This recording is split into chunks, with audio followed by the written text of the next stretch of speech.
watching closely. What's the secret, Max? You just gotta find something you love to do and then do it for the rest of your life. I don't want to be a product of my environment. I want my environment to be a product of me.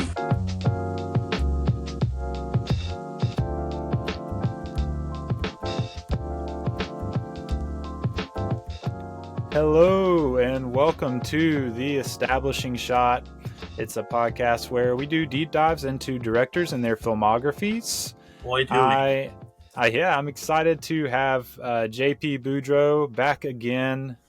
JP's back again. And we had JP on for the Steve Zissou episode.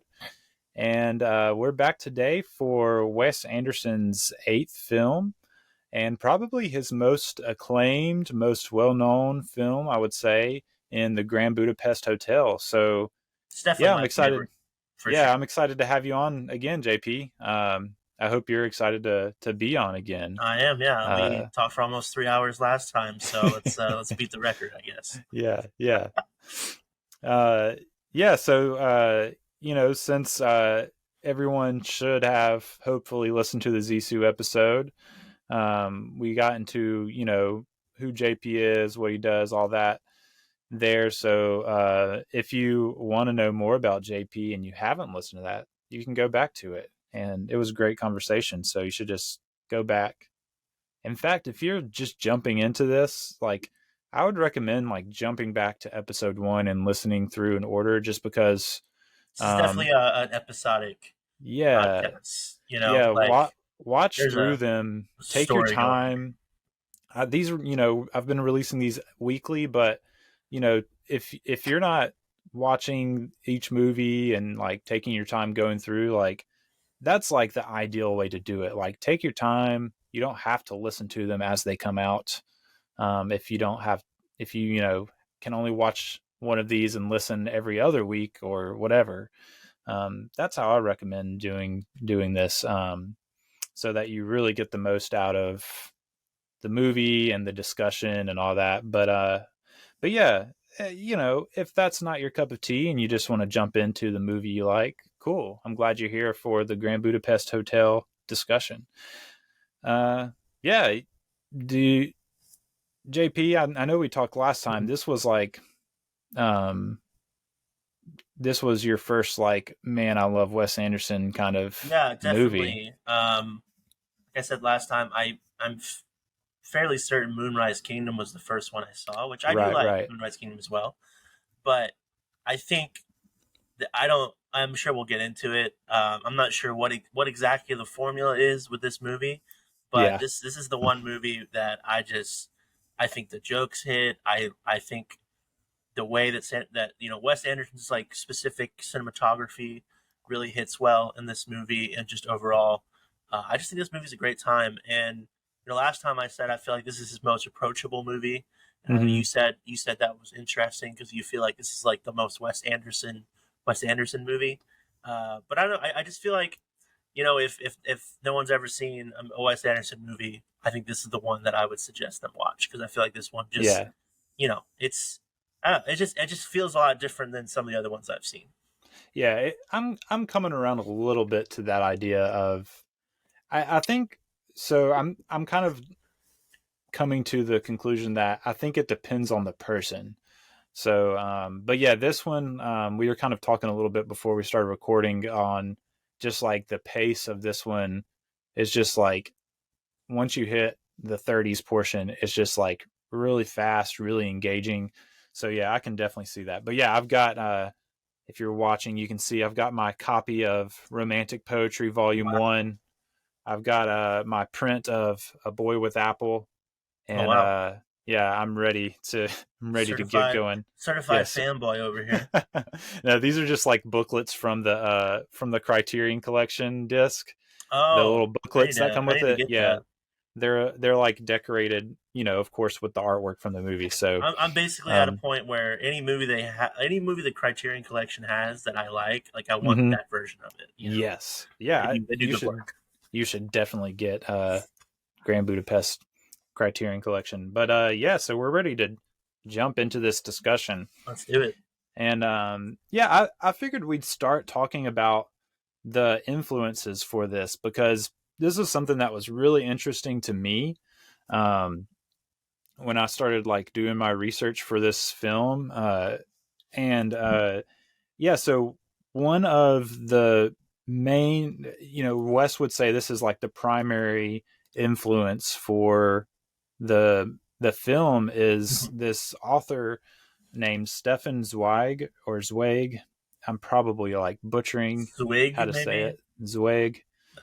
He's an Austrian author from the kind of 20s, 30s. I guess maybe even, I'm not sure how long, what his span of writing was, but maybe into the 40s. I'm not sure. But yeah, he was a writer. He lived in Vienna, Austria, during that time period.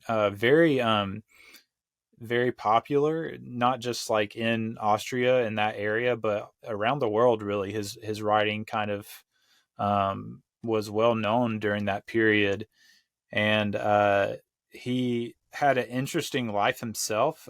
He fled Vienna and Austria in 32, I believe, 1932, when the Nazis were kind of coming in, and I'm pretty sure they even like burned a lot of his books and work there in Sounds Vienna.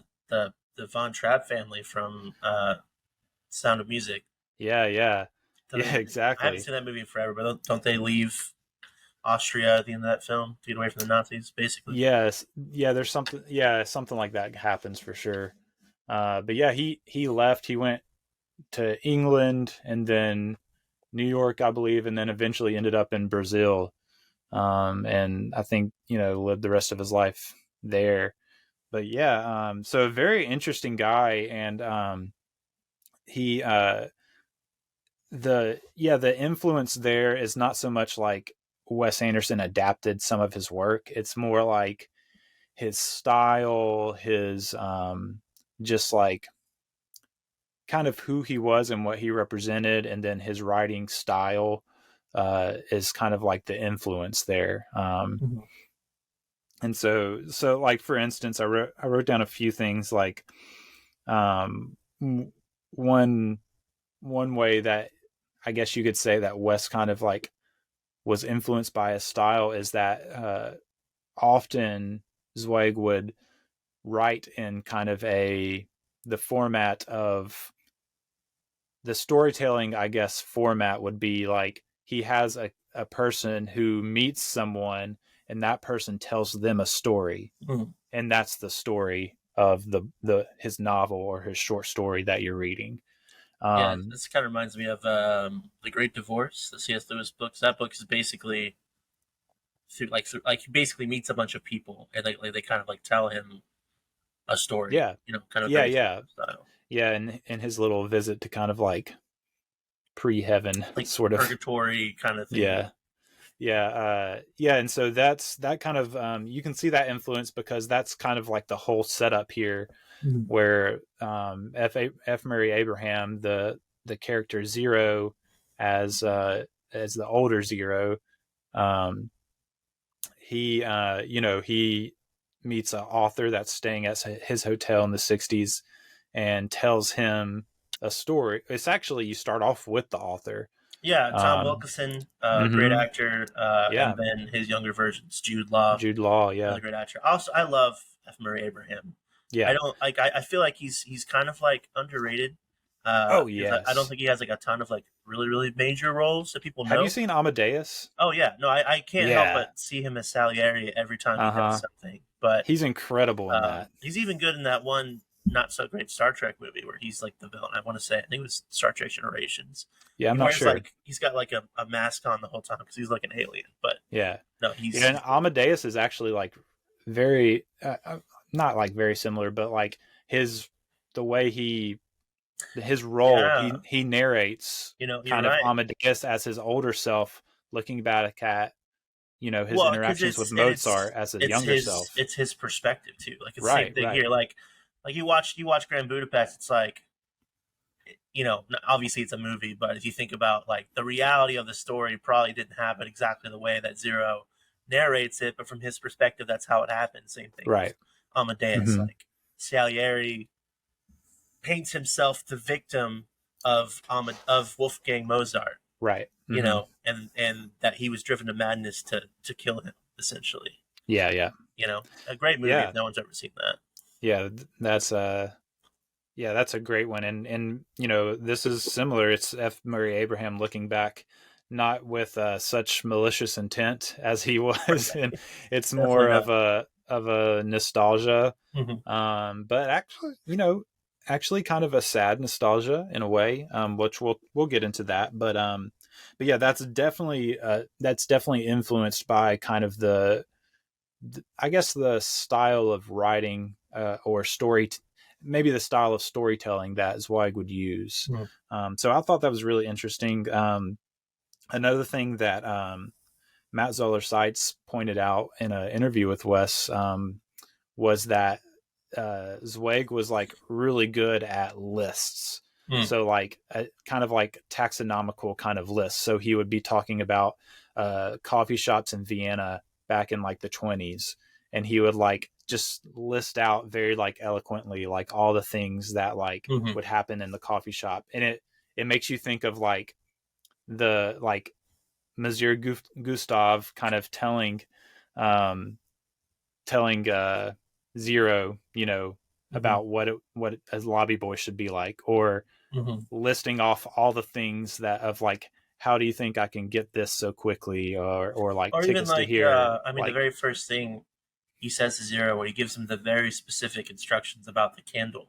Mm-hmm. Yeah. Even that, listing that rapid fire like list. Literally like to the most minute details. This is exactly how to go through this process. Right. And that's kind of like, you can see some influence from Zweig in that. And there's probably like a lot of ways that you see it. But then there's kind of like the less like writing style influence, and more of like a thematic influence just from Zweig's life and his outlook on the way things were.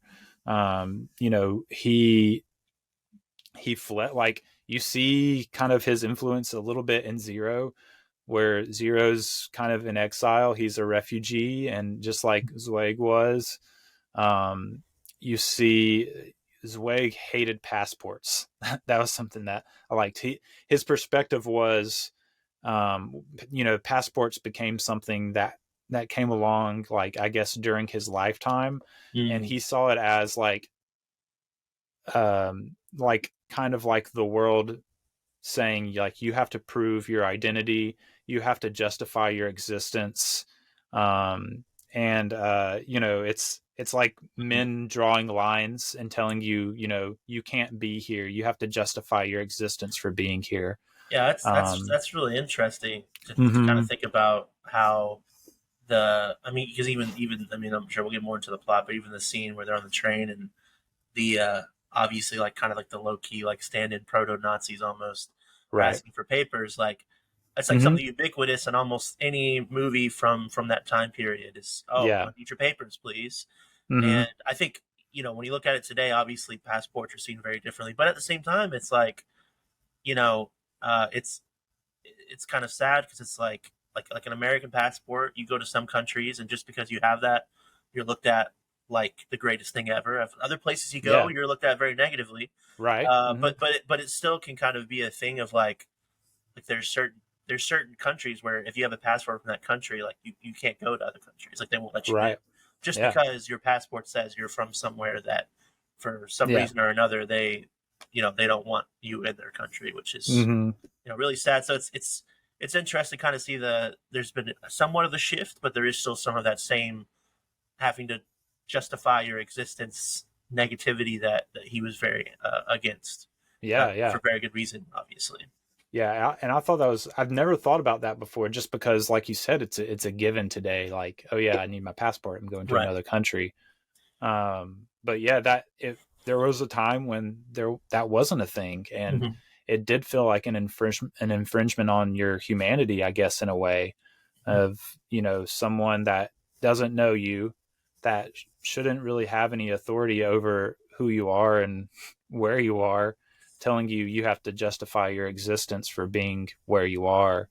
I I can put myself in those shoes and understand that perspective. And really, like, too, another thing is that, Zweig, obviously from Austria, brought a very like European perspective into his writing.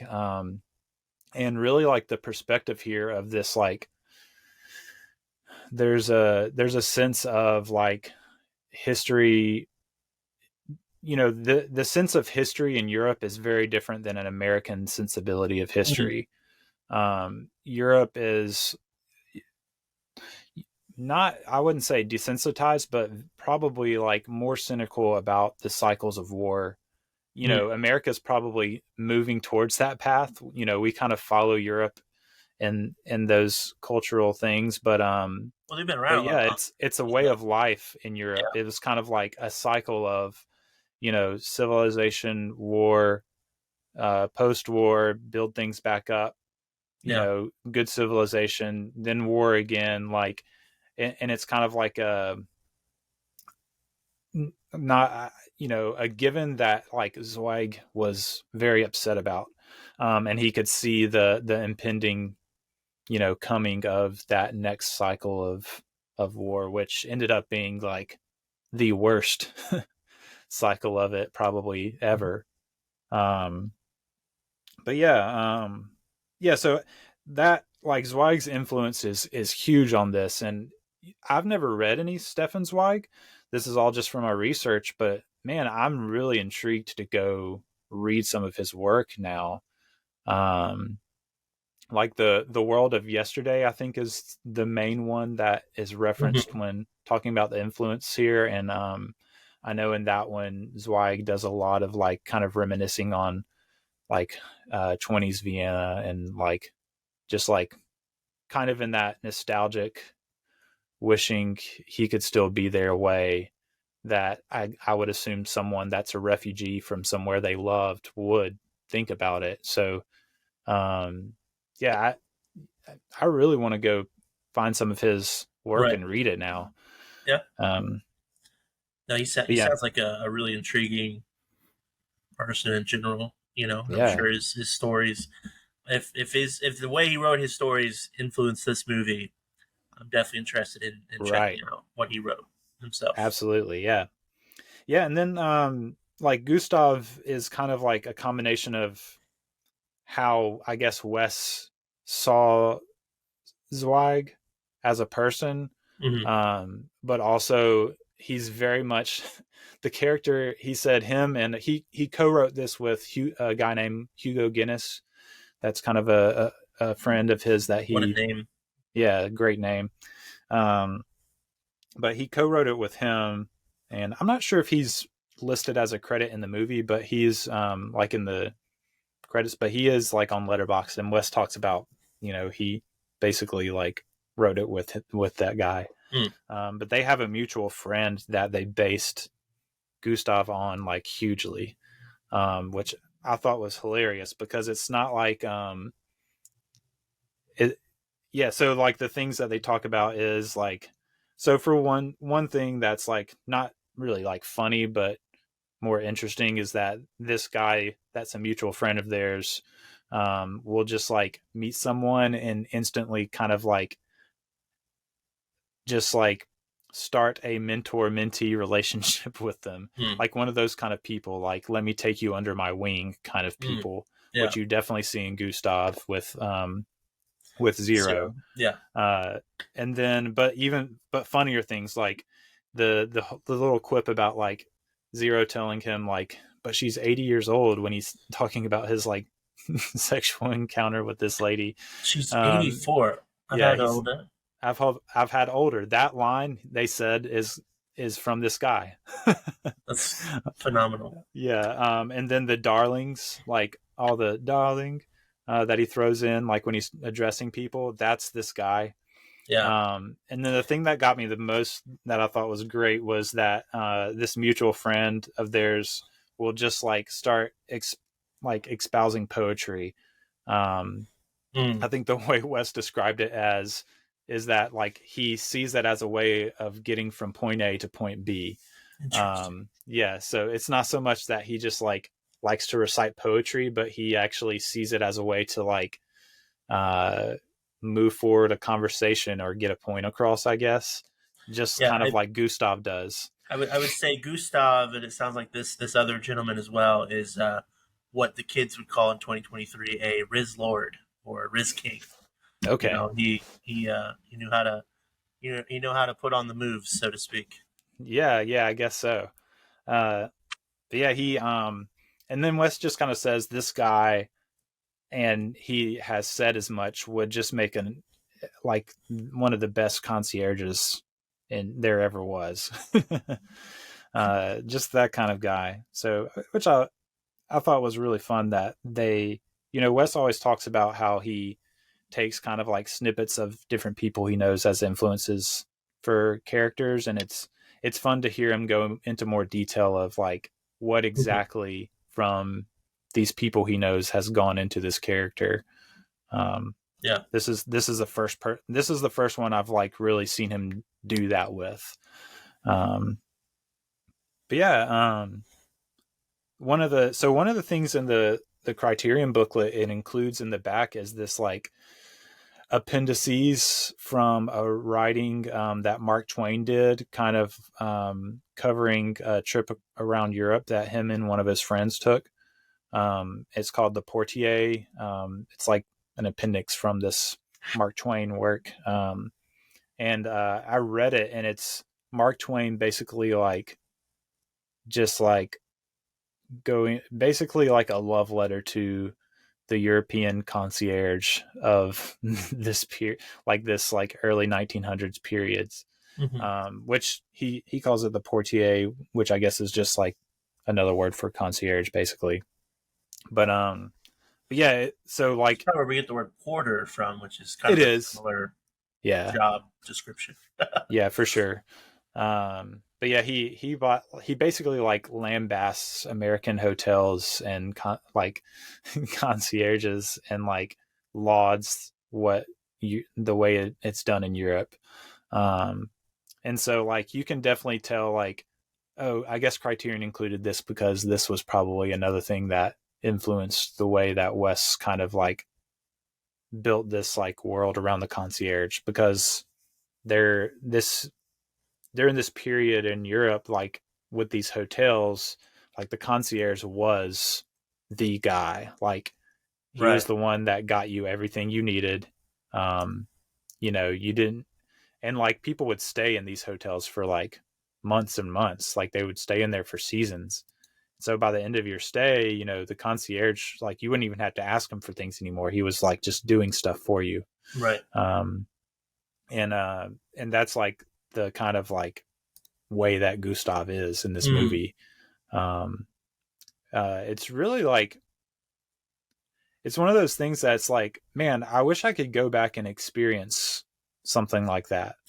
'Cause it seems like just something that doesn't exist anywhere anymore. No, definitely not. Yeah. And so, which I guess just builds into the nostalgia of this movie. Just that era of like someone like this is just not a thing anymore. Yeah. Someone like this character just doesn't exist today in 2023.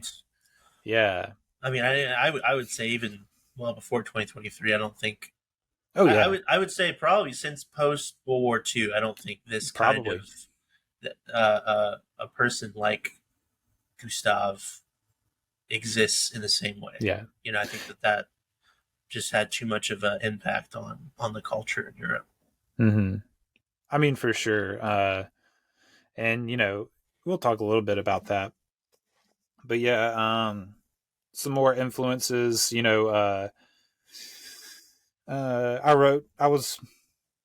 didn't even know this. I've done research into Wes, but like I haven't done a ton of research like into his like very personal life, just because more of my research has been about like his work. But he does have a wife. I think at the time they weren't married yet, at the time of Grand Budapest. But she is his wife now. They have kids together. Her name is Juman Malouf. I'm probably butchering that. She's from Lebanon, but he kind of mentions, or I read somewhere, I don't know if it was in an essay or in an interview with him, that Zero's kind of like refugee story is based on like his wife's family history. They left Lebanon and went somewhere, and so that's kind of like part of the story there. And so I thought that was, cool that he kind of has that homage to his wife and kind of built into Zero's story.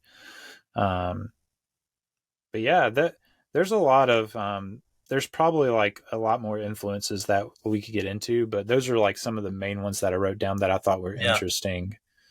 But yeah, I guess like moving on more into like the movie itself, man, the sets and the production design in this is just, it's on another level. I mean, it's top notch. I mean, absolutely gorgeous. There's nothing like it, really. Like honestly, there's nothing like it. Yeah, I really feel like this is. And I mean, I think a lot of Wes Anderson movies are this way, but this one specifically, I feel like this is one of those movies where you could stop on any single frame and have just a beautiful single image, Yeah. And also, I think the way in which he utilizes the set design in this movie is just so well done. Mm-hmm. It feels a lot different than some of the other ones. Right. So I feel like he almost it almost feels like he kind of designed he kind of created the idea of the hotel first, and then figured out how to incorporate a scene into that space second. Yeah. Yeah.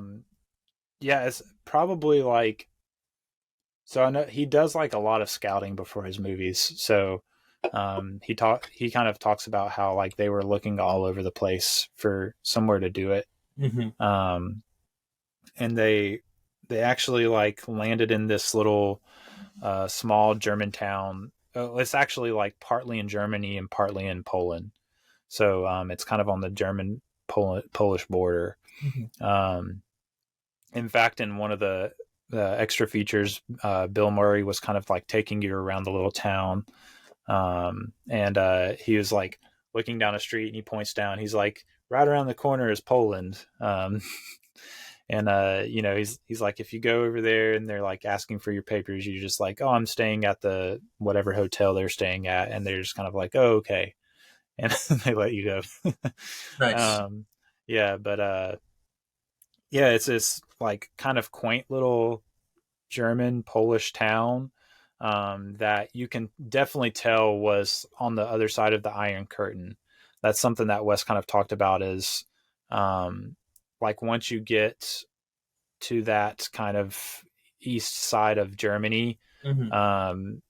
It's almost like there's big portions of it that are like preserved in that time from before I've been to the World War. I've been to Heidelberg. Okay. Heidelberg, they have a university. I think it's the University of Heidelberg. I think it's the oldest college in Germany. Don't quote me on that, but I spent some time around there on a mission trip, like hanging out on campus, and like some of the buildings because they have like a campus, and then with like the science and mathematics, and then they actually have a bunch of areas in like kind of like the downtown area that's like it's like the buildings are like offices, but also some of them are classrooms, and that's mm-hmm. more of like the liberal arts kind of side of the college. But the mathematics, science, and stuff like that, some of the buildings that they have there are some of these old buildings from like the Soviet era, and they definitely stick out like a sore thumb. It's just I think I don't know if the architecture style is called brutalism, I want to say maybe, but it's just very like gray concrete box. So it's very interesting to see. Yeah, and so that's definitely the influence on the 60s version of this hotel, which is where we kind of see the older Zero talking to the young author, giving him the story. It's this, Wes kind of says that the idea of the way the hotel looks for that, the outside of it is, look, and even the inside some is very much influenced by the result of communism on architecture. It's very bland. In the 30s, the hotel is bright. It's pink. It's flamboyant. And then you see it in the 60s and it's kind of all gray, very square.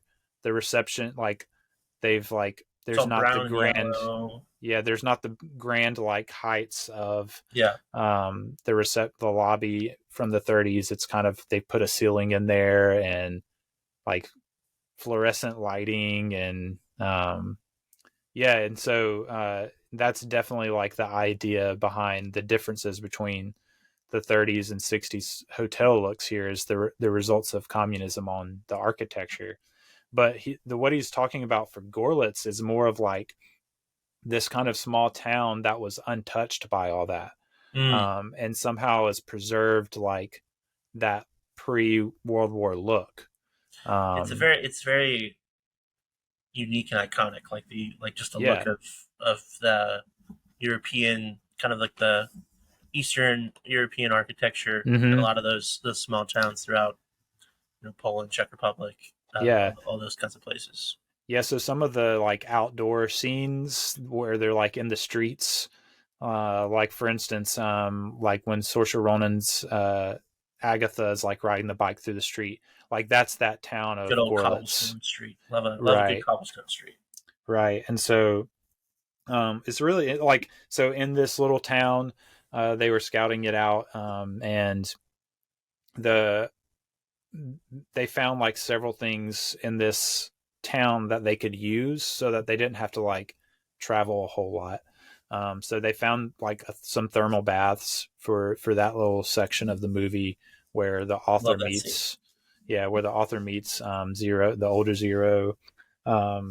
They found it's actually a department store. So the lobby of the hotel in the film, both the 30s and 60s version, are done in this old department store that was kind of emptied out, that they used in this little town.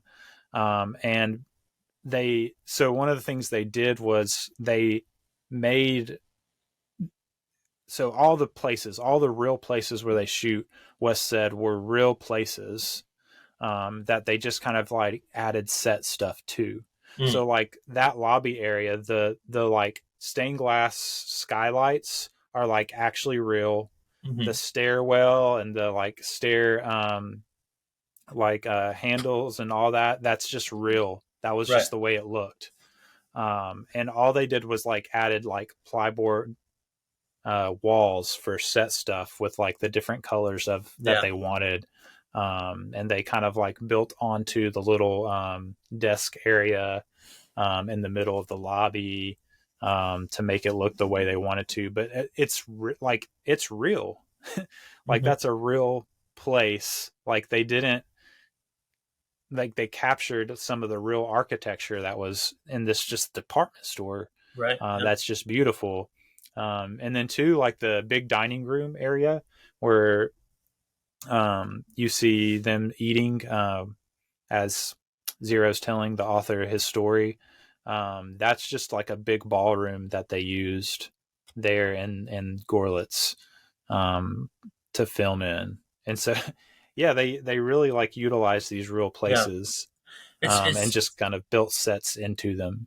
It's really interesting that that kind of some of those different stylistic choices never really made their way over across the ocean over here. I mean, I feel there's probably some older hotels you can see in some major cities, probably New York, places like that. Even here in New Orleans, there's we have there's one really old hotel that the lobby area is really, really nice. Yeah. But certainly nothing even coming close to that. Yeah. And this was a department store, right. Yeah. Well, you got to think at the time that was built, that was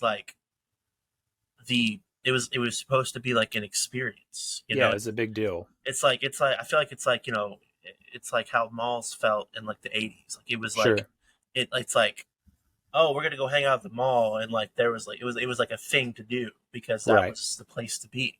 Right. You know, same thing with this department store, probably built in the early, you know, late 1910s, early 20s. I would Right. imagine at the very earliest. That it was, you know, I mean, because department stores back then, you know, nowadays we think of like Macy's or Sears Right. or something like that, but it's not the same It's thing. not like It, that, it was yeah. like it was like a meeting place. You know, it Mhm. offered multiple different, you know, things to do. Services It and wasn't yeah. just like going and buying clothes or something necessarily. Right. Right. It was an experience, and it was like you went there to do things, like, and to be with people and to have an experience, not Right. just like to grab some clothes and go home. Right.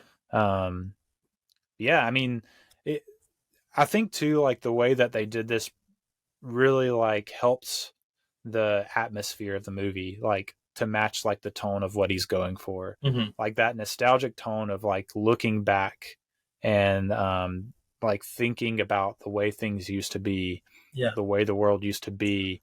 Like, since these aren't like just fully built sets, they just added on the minimum of that they needed to make it work like they wanted to, but most of it's just real. It adds to that because it's in this kind of like preserved in time little town, as far as like architecture goes. And it Yeah. like that choice, I think that choice is important because it does add to the tone and the atmosphere of the movie so much. I think, like, subconsciously, like you're not necessarily thinking Right. about that while you're watching it, but it's like it's built into the whole world Yeah, that well, you're looking at. I think, you know, the other thing too is much like the department store.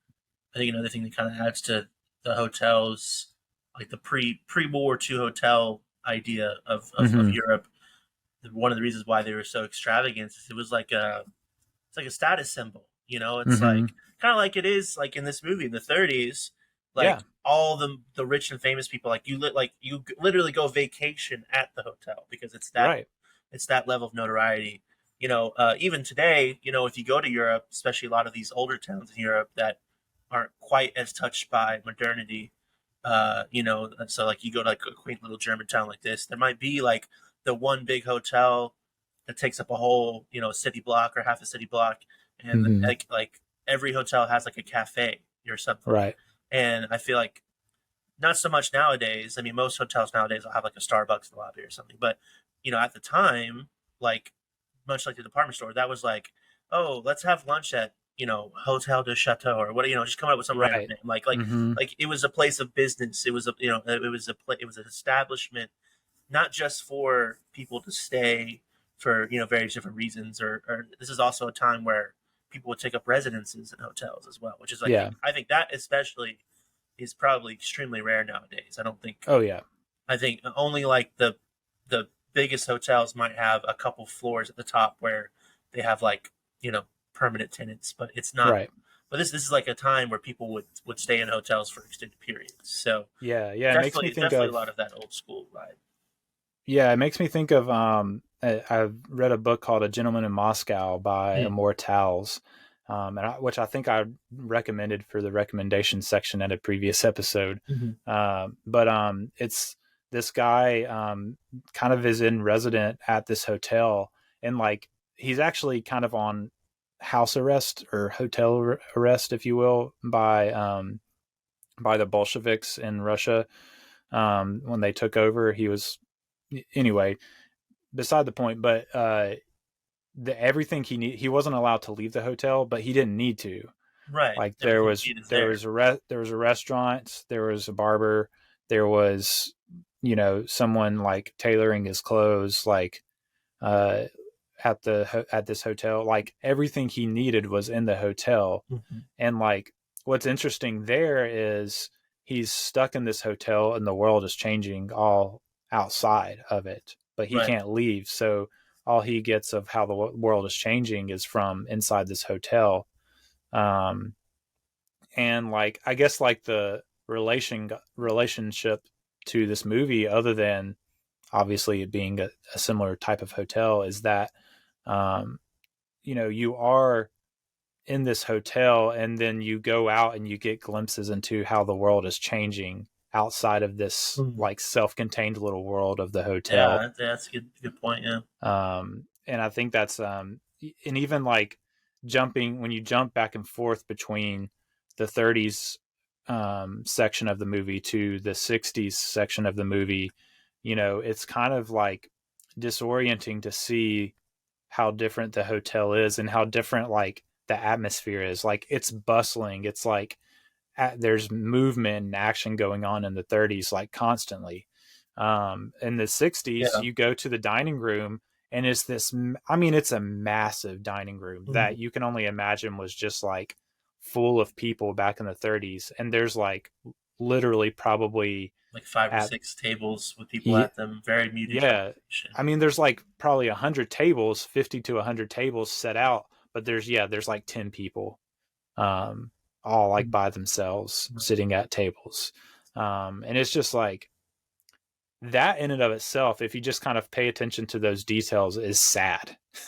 Yeah. Well, on the whole idea of like the hotel being its own world, even think about, the point where, Zero brings up the newspaper. He's like, look, and it shows like the big headline is war is breaking out. And then the camera jumps to, one of the rich, Madame D. The Madame D that Gustav was infatuated with is dead. And like, that's what he's focused on. And we have no idea. It's not until they actually leave and get on the train that then we get our first experience of what life outside of this very specific hotel is. Because this is also a time point where all the staff like pretty much lived at the hotel as well, right? Like for a season. Yeah, they have their own quarters. There's and they do capture that in the movie. There's the front end of the hotel, but then there's the back end, right? Where you see like them going into the luggage room where the safe is and stuff like that, right? Which having worked in hotels, like doing audiovisual work, setting up for events and things like that.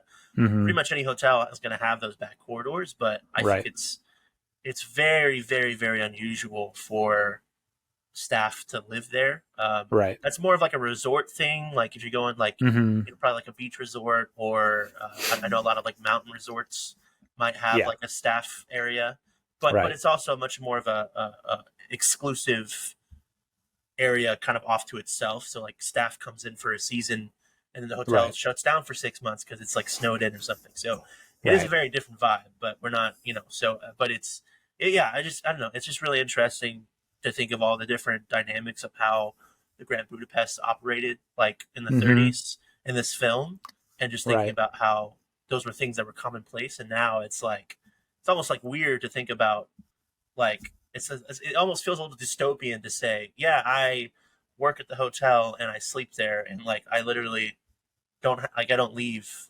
between shifts. Like I don't go home. My life is here. Yeah. It just, and in the 30s, that would be exciting. Right. Like that would be an exciting place to work and to be. But yeah, then you jump to like the 60s and it's like everyone looks so bored. Like Jason Schwartzman plays the concierge in the 60s and he looks so bored. Like he's so bored that you see him kind of like, he sits them down at the table for dinner, Zero and the author, and you see him like kind of lean back into the frame to like look at what they're doing. Like he doesn't have anything to do. So yeah, well, even when they introduce him, I think he describes him as, you got the sense that at once he was incredibly lazy, but also rather adept or something like that. So it's like very lazy, but also like knows how to do the job well when required. Right.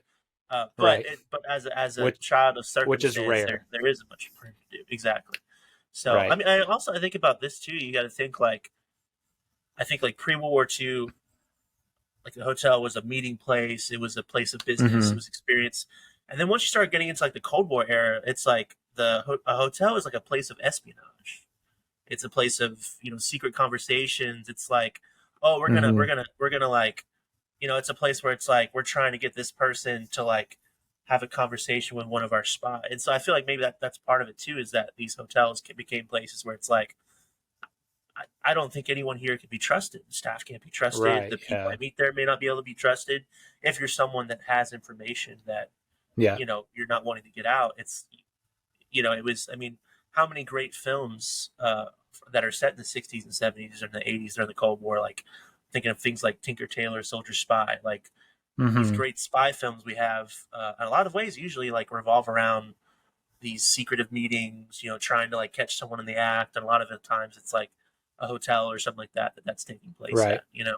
So I wonder if that's also part of what kind of added to this change in perspective of what a hotel is, where it's no longer seen as this like big experience and this grand, you know, thing. Now it's more of just a place you go out of convenience, where now most people would just prefer an Airbnb to a hotel. You know, so it's it's definitely a very interesting shift, cultural shift for sure. Yeah, and I think it harkens back to something that I didn't mention, but it was in my notes about Zweig, the way he saw things. He kind of like talked about how he saw the rise of interest in sports and nationalism as like the beginning of the end for the world that he knew and loved. And I think it has to do with just like the way he described it was like you have teams. And so like in his world, which was like art and philosophy is what he was interested in, there's no such thing as teams. Like they're not interested in teams or taking sides. They're just interested in exploring and learning everything you possibly can, no matter who it's from, who's making it, where they are. It doesn't matter, because it's an endeavor of intellect and knowledge and growth. And he saw the rise of interest in both sports and nationalism as related, in that they're interested in taking sides, choosing one team, and not caring about, you know, the other side, the other teams, and actually like not just like not caring about them, but actually like building vitriol or like rivalry between them.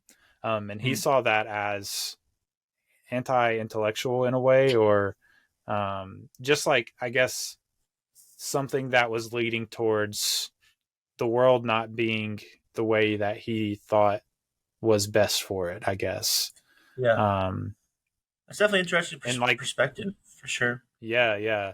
And you do like, it just relates to like what you were talking about with the way that the atmosphere changes with these hotels from the 30s to the 60s and on, is just like that air of mistrust. You can see, well, maybe Zweig was onto something. Like there was so much trust and so much just belief in humanity and progress and stuff happening back there in the 30s that the world wars just kind of like obliterated.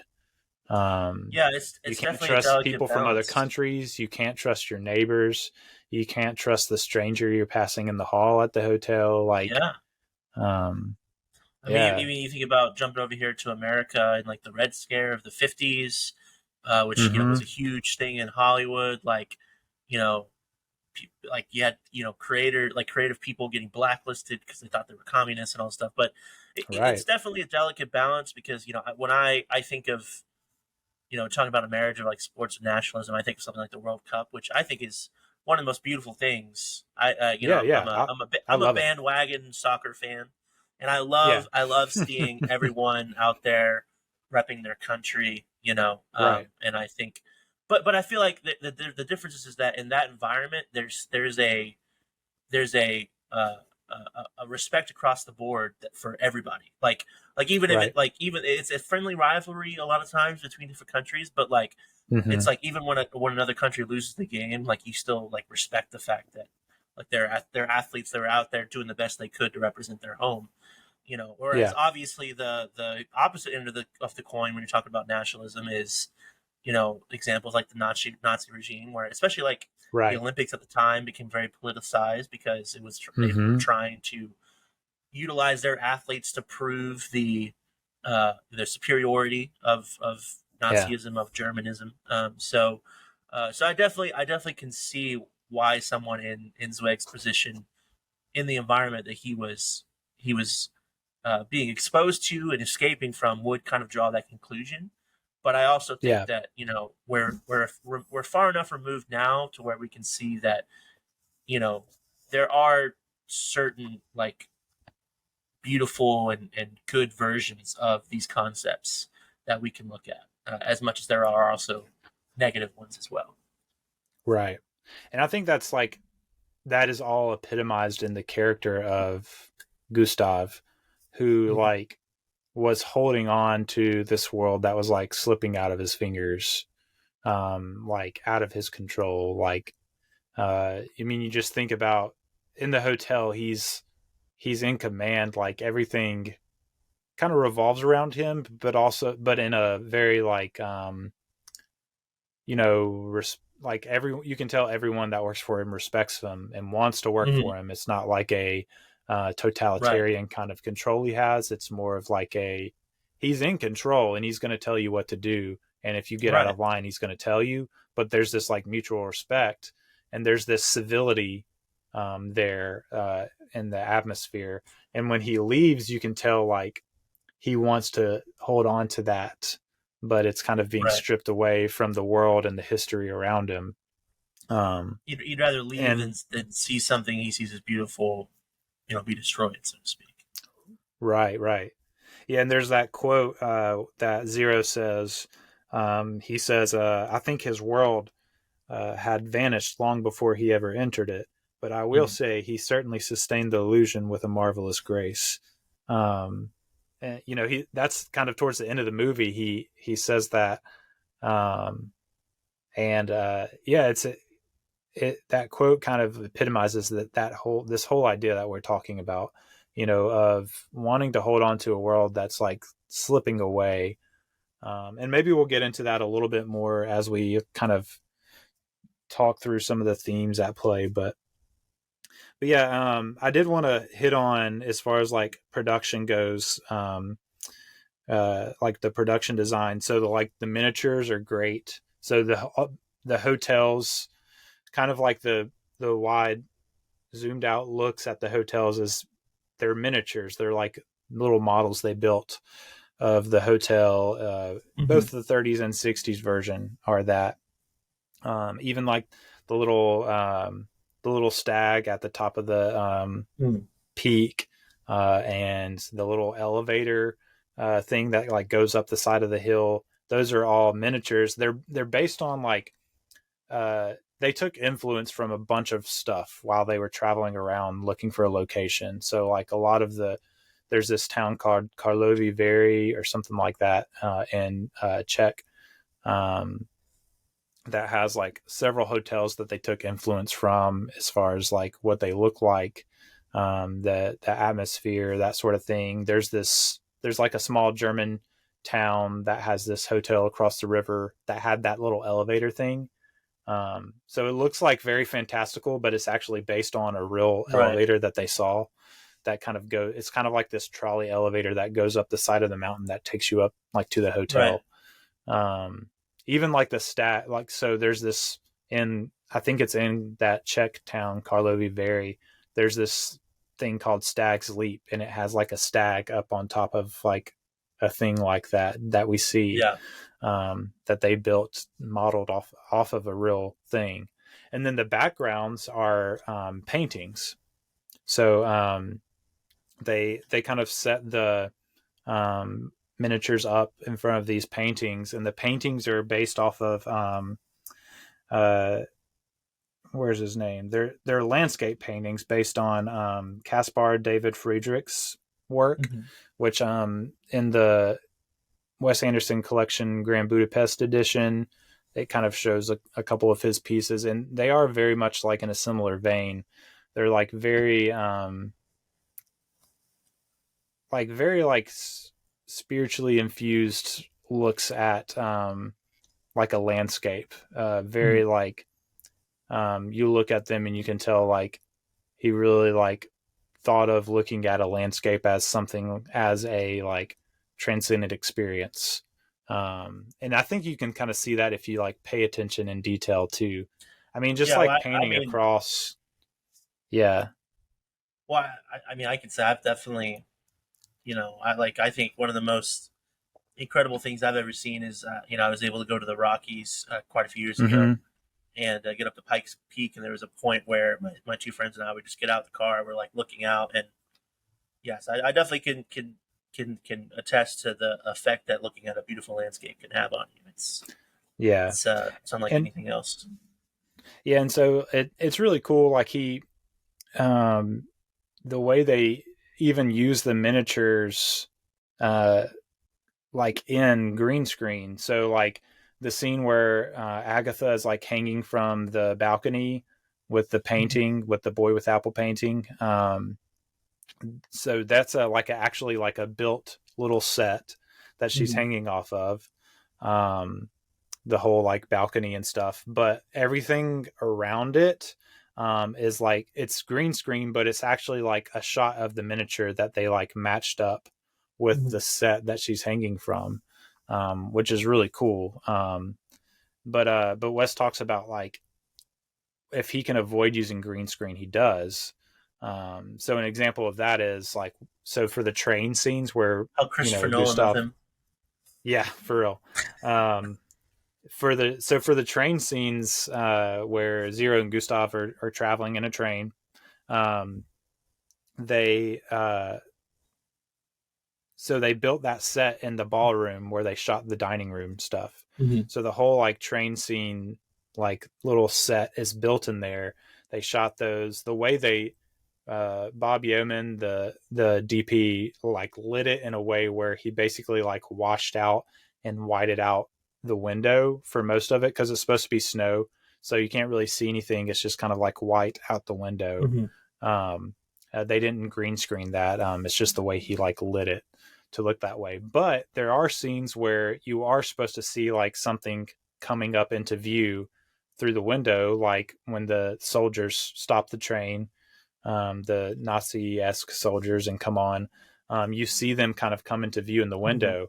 And what they did was they took a piece of the set from the ballroom, and instead of like going out and shooting that on a dolly and then like green screening it and adding it in post-production, they just took a piece of the set from the train. They took it out to where they were going to shoot that little piece. They put that little piece of set on a dolly, had the actors sit in the little set on the dolly, and like they moved the dolly. I've seen the video from behind the scenes, and anyone listening to this, you have to look it up, because it is one of the greatest things I've ever seen in my life. It's literally they're in the middle of a snow-covered field, and it's literally like a track of dolly, a little wooden box, like literally a little tiny wooden box, just enough to where the actors look like they're sitting in their chairs, and there's the window in the compartment, and the camera is like hanging off the edge, and cameraman's sitting on it, and it's literally like in the middle of this giant field, this little tiny wooden box on wheels. It's absolutely amazing, and I think it's interesting seeing the train set being built in the ballroom. One of the things that I've learned working in the film industry that I don't think a lot of people realize is like 99% of the time, if there is a scene set in some kind of interior, it's almost always on a soundstage. And then there's a lot of movies where they make this obvious. Like if you ever seen like a shot where it like follows someone through a door, and there's like a wall in the way, that's like a false wall that's there, and so but even something like a train scene, someone might be like, why don't they just film it on a real train car? It's like, well, because it's a lot easier to control your sound and your lighting and all these other aspects if you just fake it. Also you're able to give things impossible dimensions that actually gives you space for crew and things like that as well. So it's not always the rule, but a lot of times, even something like somebody having a meal at a dining room table, 99% chance it was they probably built a fake dining room on a sound stage, and there's no ceiling. There's no ceiling. Like above, like whatever is above where the camera sees, it's like lights hanging off of some rafters or something. Right. So it's one of those things that once you know about it, you can't really unsee it, and it's always a little humorous to me. think about. But yeah, then but this also, is in a real ballroom. right. Also, It does still have lights hanging, like when you watch, because you just have to light it correctly. But yeah, it's in a real place. But obviously, at the same time, like sometimes, like the ballroom set they actually use, they film that in real ballrooms. It's not always the rule, because something like that would be way too difficult to build just for like the couple times that we see it. You know what I mean? So, but it's always something fun to think about. Like, they're inside. I wonder how they filmed this. You know what I mean? Yeah, and something that Wes, obviously Wes loves like that handmade feel to his movies, and so that's part of it, of why he avoids green screen, why he like finds real places to film in, to give it like that handmade feel to it, but also like there's an economy to it too. There's like an efficiency to it. So like he talked about like, well, wouldn't it have been easier to like just put a green screen in the window and like add in what you wanted to do? And he said, well, I would have had to go shoot that still. I would have had to go shoot what I needed to shoot to put on to add in post-production for the green screen for out the window. And he said, and it might not match up the way I wanted it to. Exactly. So you like, shoot it for real, the lighting's going to be perfect. Yeah. So he's like, so why not just go shoot it once and not have to add in anything post-production, and I can see it in real time and know that it's the way I want it to look. I was like, that's a good point. It's not. Yeah. So in a way, it's not necessarily easier to do green screen because it might not turn out the way you wanted it to. I will say things have changed ever so slightly with like the volume, and like there's a lot of films starting to utilize like LED walls and things like that. Like I didn't realize on the Batman they use a lot of them, and it's absolutely flawless. And because you're actually projecting like an image or a video that's going to be set in front of you, you're getting the proper lighting and exposure and all that stuff, which is one of those things that, I mean, I'm sure we can all instantly think of a time where you see someone, you're like, they very obviously were not filmed in this environment, or they weren't here when the scene took place. Yeah. And because like the lighting's off, or there's like a little fuzziness around them. So most of the time, especially when you're someone like Wes Anderson, like if you have the opportunity to shoot it for real, like he said, you have to go shoot that plate anyway.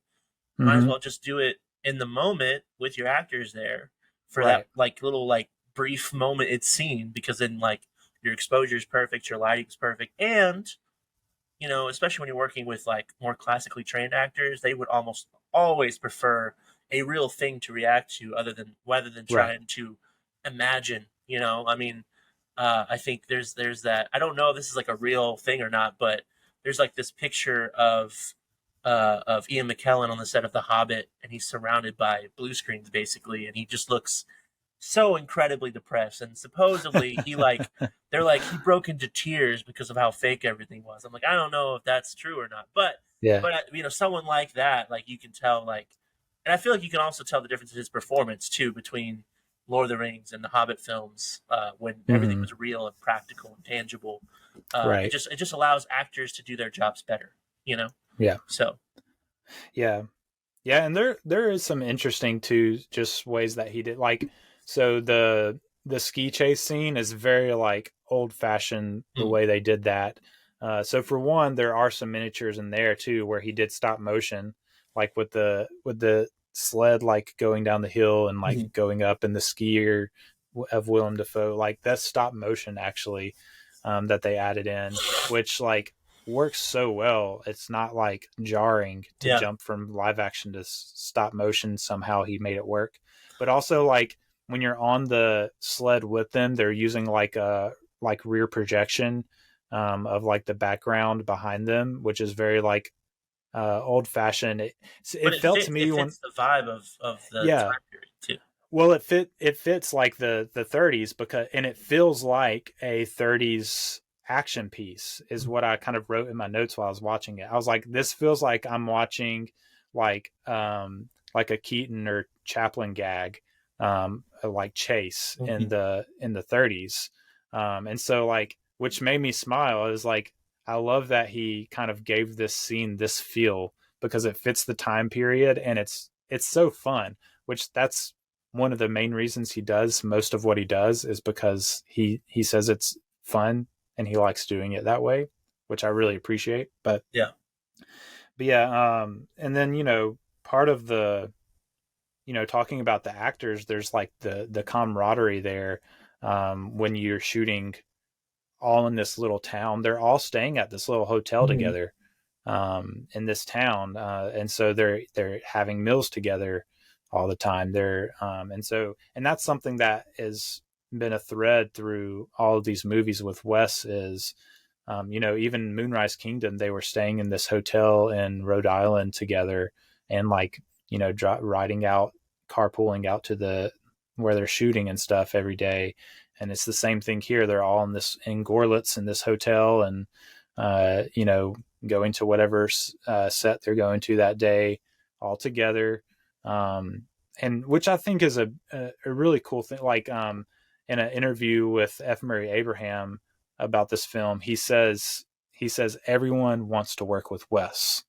He was like, I was really happy to do this, you know, and I guess he kind of gets the feel from his circle that everyone would love to be in a Wes Anderson movie. And part of it is that kind of like community that he builds, where, you know, everyone is working together, which I thought was really cool. Well, I think that's one of those things too that, you know, then it's interesting when you hear things like that, because a lot of times, like if you have an actor that's playing like a more villainous character, like they'll purposely kind of avoid being around the cast between, because they want to kind of keep the vibe, the way that they need it to play. But I feel like when you have an ensemble cast, again, like kind of going back to Lord of the Rings, thinking about, you know, the whole Fellowship, all the actors who play the members of the Fellowship, like all, you know, hanging out in New Zealand together for like a couple of years, making these movies. You know, I feel like when you have an ensemble cast, I think they're always better for it when they are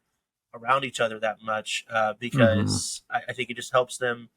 It helps them develop better relationships as people, which I think then they're able to translate into their characters as well. You know, so especially when you have a movie like this where Gustav and Zero are together the entire time. Like I'm sure, you know, Ralph Fiennes and I forget the gentleman's name who plays Zero, but I'm sure they were able to take some of that camaraderie into Tony Revolori. Were able to bring some of that camaraderie into their performances, and you know, they're a great duo for sure. Yeah, they have some good chemistry, and I think so. Like Wes in an interview, like kind of like talked about several of the actors, which I thought was fun.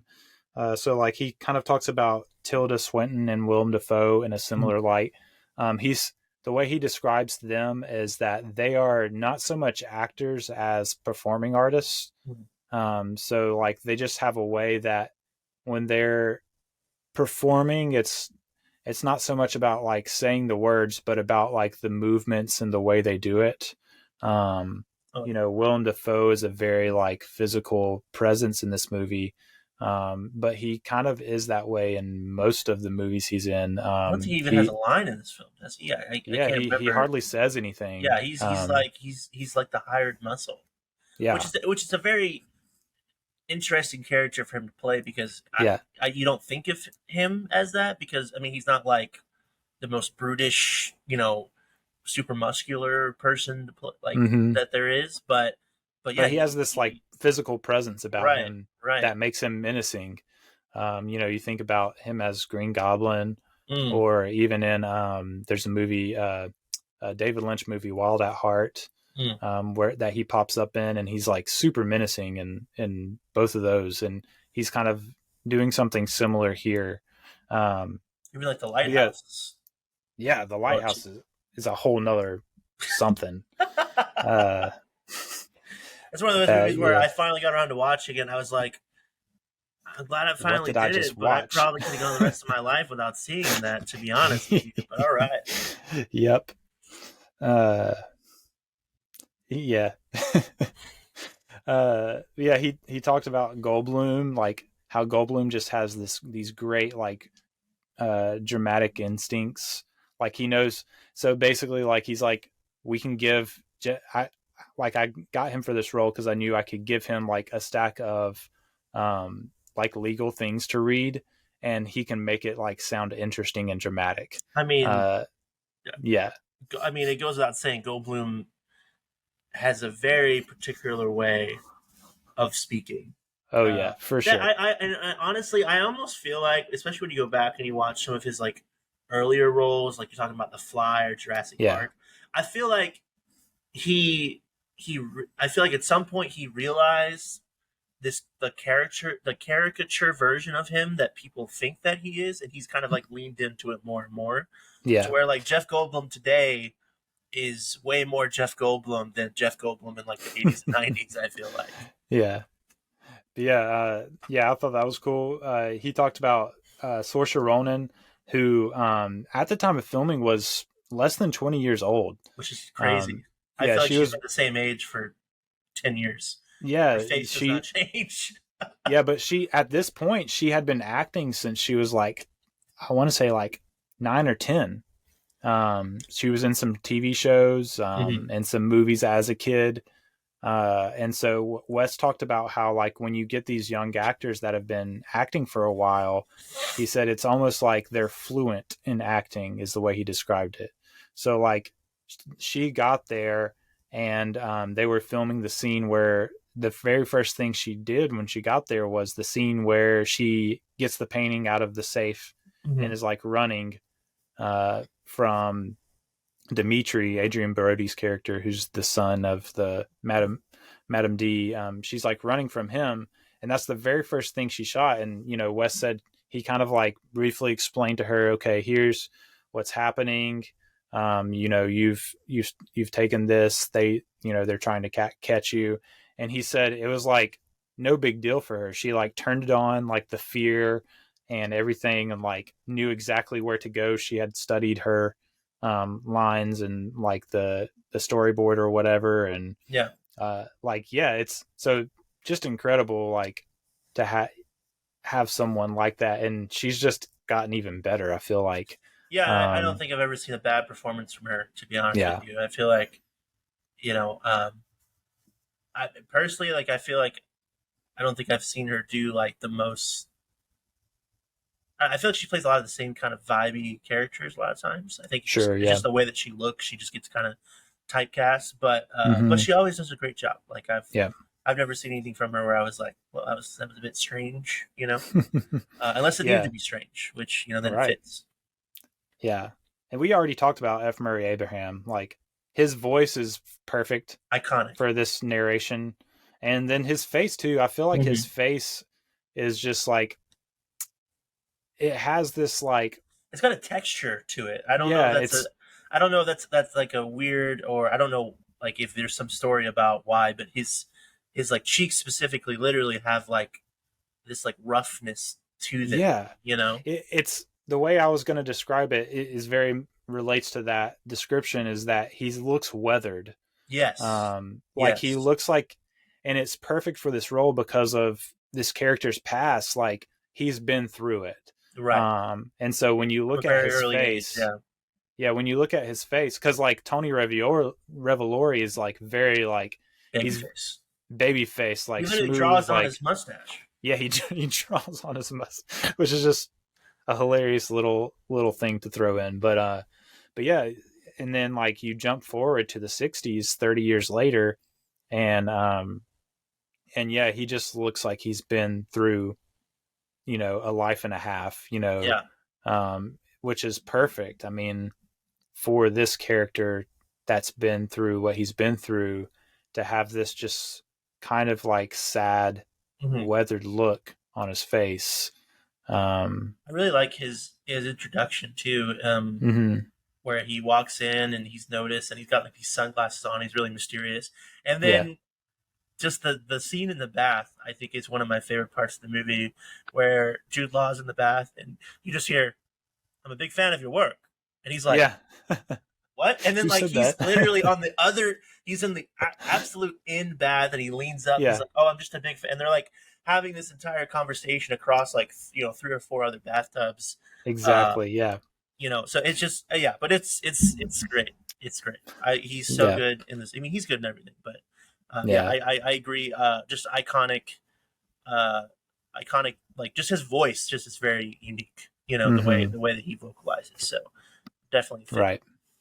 Right. And you have then you have like some more like method acting going on with guys like, so Harvey Keitel is in this, who's very much like a method actor. Like when he got there, he plays the guy in the prison. At some point Gustav is imprisoned, and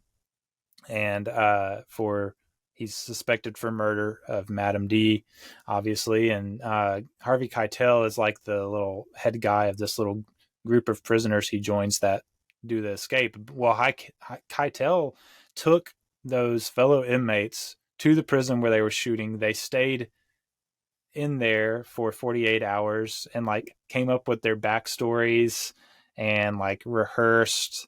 And so like very much method. Very crazy. You hear stories like that sometimes. Like there's like certain things where it's like, these actors are in a military movie, so they went and did like training for 3 weeks. I'm like, okay, well, that sounds kind of fun. But it's like Harvey Keitel wants to take you to prison for 48 hours. Yeah. I don't know. I don't know if I would have done that one, man. I don't think I want to stay in jail for 48 hours, guys. It's going to be awesome. But Ralph Fiennes is actually that way too. He, and Wes even says like he's always kind of wanted to work with a method actor, and so he was excited to get to work with Ralph Fiennes, who, although this character was very much based on him and Guinness's mutual friend, he said like from the very beginning he kind of had Ralph Fiennes in mind for Gustav. Yeah, I don't know if I could see anyone else playing the character. I think like Ralph Fiennes' voice, like his voice and his face just fit the character so perfectly. Like he's got this like classical suaveness to him. And his voice, and his timing, that's the big thing, is like he is so precise and like his timing is so perfect. Like, and he does stay like in general, like in his character. Wes was talking about how, the way that they would do some of the lines is like he would be, if they were shooting like his part, but the other person wasn't there, or maybe he's on the phone or something. So he would say his line, and then the way Wes usually does it is he'll say the line of the person that's responding to them, so that space is the right amount of time. The scene partner, yeah. And so he said that he started doing that with Ralph Fiennes for one of the scenes, and he looks over and he says, "What are you doing, darling?" Like in character to Wes, like and then he's like basically asking like, "Is that necessary? Like, can't I just like imagine what they're saying?" And he said like normally he would probably push, professional after all. Like, and Wes kind of was like normally he would probably like still do it, but for Ralph Fiennes, like he's so precise in his timing that he actually didn't really need to do it for him. Like he could actually like time it just right, which is so impressive. And Wes even said like he doesn't even know. Wes is very like, what's the word I'm looking for? He's very like learned and well read in film. Right. So like he knows a lot of film throughout all of film history, and Wes said like he doesn't even know who to compare this performance to. He's just a forceful presence in the movie. Right. But yeah, so I mean, they're just an incredible performance. And then it's really fun to get the Society of Cross Keys, because it's kind of like a roll call of all the Wes actors. Bill Murray, Bob Baladan. Oh man, who else is in there? There's some other guys too along the way. But yeah, really cool. He just caught up all of his buddies. He's like, "Hey, can you shoot this one scene? I need you to be in the movie for a couple seconds." Yeah, which is and then that little montage is very much like a signature Wes sort of montage, where you have like a pattern like going, like they get the call, the like lobby boy comes up to him, interrupts him from something he's doing with the guests. He puts the lobby boy in his place. Then he goes and takes the call, kind of answers it, and passes on to the next one the same way with the little like spotlight thing they do that Wes does in this one, where it like zooms in a spotlight on them. So yeah, just really fun. But yeah, I guess moving on into some of the key points. One of the main things that you kind of have to talk about with this film is the different aspect ratios. And it's something that I don't know how you could watch it and not notice it. Yeah. I mean, to be honest, I don't know. I mean, again, I think my first time watching this movie was on a monitor on the back of a seat on a plane. Oh yeah, I'm fairly certain. But I feel like I didn't. It's not like it's definitely obviously noticeable. It's like literally like kind of a plot point, right? Almost.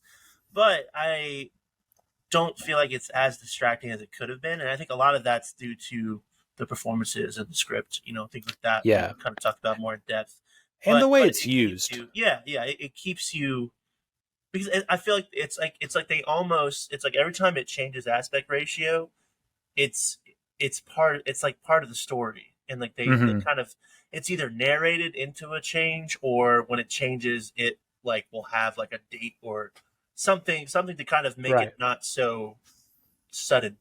I think it flows really well through the various different aspect ratios. Yeah, and I think there's, so like in an interview, Wes kind of talks about how like he didn't really need different aspect ratios, because you do have like the annotations where it tells you like the date and the place. You obviously have different actors in the different time periods, like. So like you don't necessarily need the different aspect ratios to differentiate between the time periods you are in, which there are 4 different time periods. This is really like a story within a story within a story within a story. There's, because you have the present day, which is kind of like the bookends of the movie, right? With the girl going to the statue of the author, and she has like the Grand Budapest Hotel book, right, that the author wrote based off of Zero's life, or the story that he told him, rather. And then you have the 85 period, which is the author as an older guy kind of giving a little monologue about why he wrote the book and that sort of thing, why it's important. And then you have the 60s, which is where older Zero tells the younger author the story. And then you have the 1932, where the rest of the story, where like the story that's being told is shown, right? And so it is like this, like, Russian nesting doll kind of storytelling method, which has a lot of layers to it. But yeah, the aspect ratio. So like the present day is like a 1.851 aspect ratio, which is a pretty like typical modern aspect ratio. And then the 85 version is just a smaller, it's still 1.851 to 1, but it's like shrunk a little bit, I guess, to still differentiate. But then you go to 68 and it's that typical Wes aspect ratio, the kind of 2.4 to 1 anamorphic widescreen ratio. And then the 30s is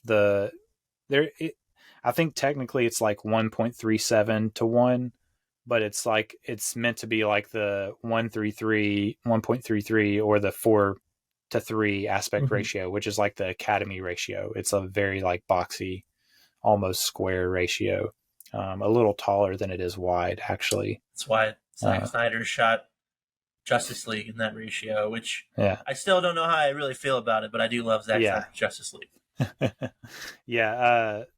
It's interesting. So like really, like honestly, like for the present day section and the 85 section, I don't think the aspect ratio adds a whole lot. It's just kind of like, I guess, meant to represent the era that they are. But I do think like something that there's like a video essay in the Criterion where he talks about the 4-3 challenge Wes takes on, and it's actually like in a written version in the Wes Anderson collection book on Grand Budapest. But he kind of points out that the widescreen aspect ratio in the 1968 hotel kind of like emphasizes the emptiness of it, which I thought was like a very like good observation, because it really does, like you have that widescreen, you have so much in frame, and it's just there's nobody there. Well, yeah, especially the opening shot of the ballroom, right, with all the tables. Exactly. But then like you have the 4:3 ratio, the Academy ratio, and it's square, but it adds like it actually, so where it takes away like from the sides as far as like the width of the frame, it kind of adds some in the height. Yeah. And so it's kind of like it's almost like Wes was like, I've always wanted to do this, and it's something fun, and it's almost like it is a challenge. Right. So it's, how can I use this different aspect ratio for different things? And he really does.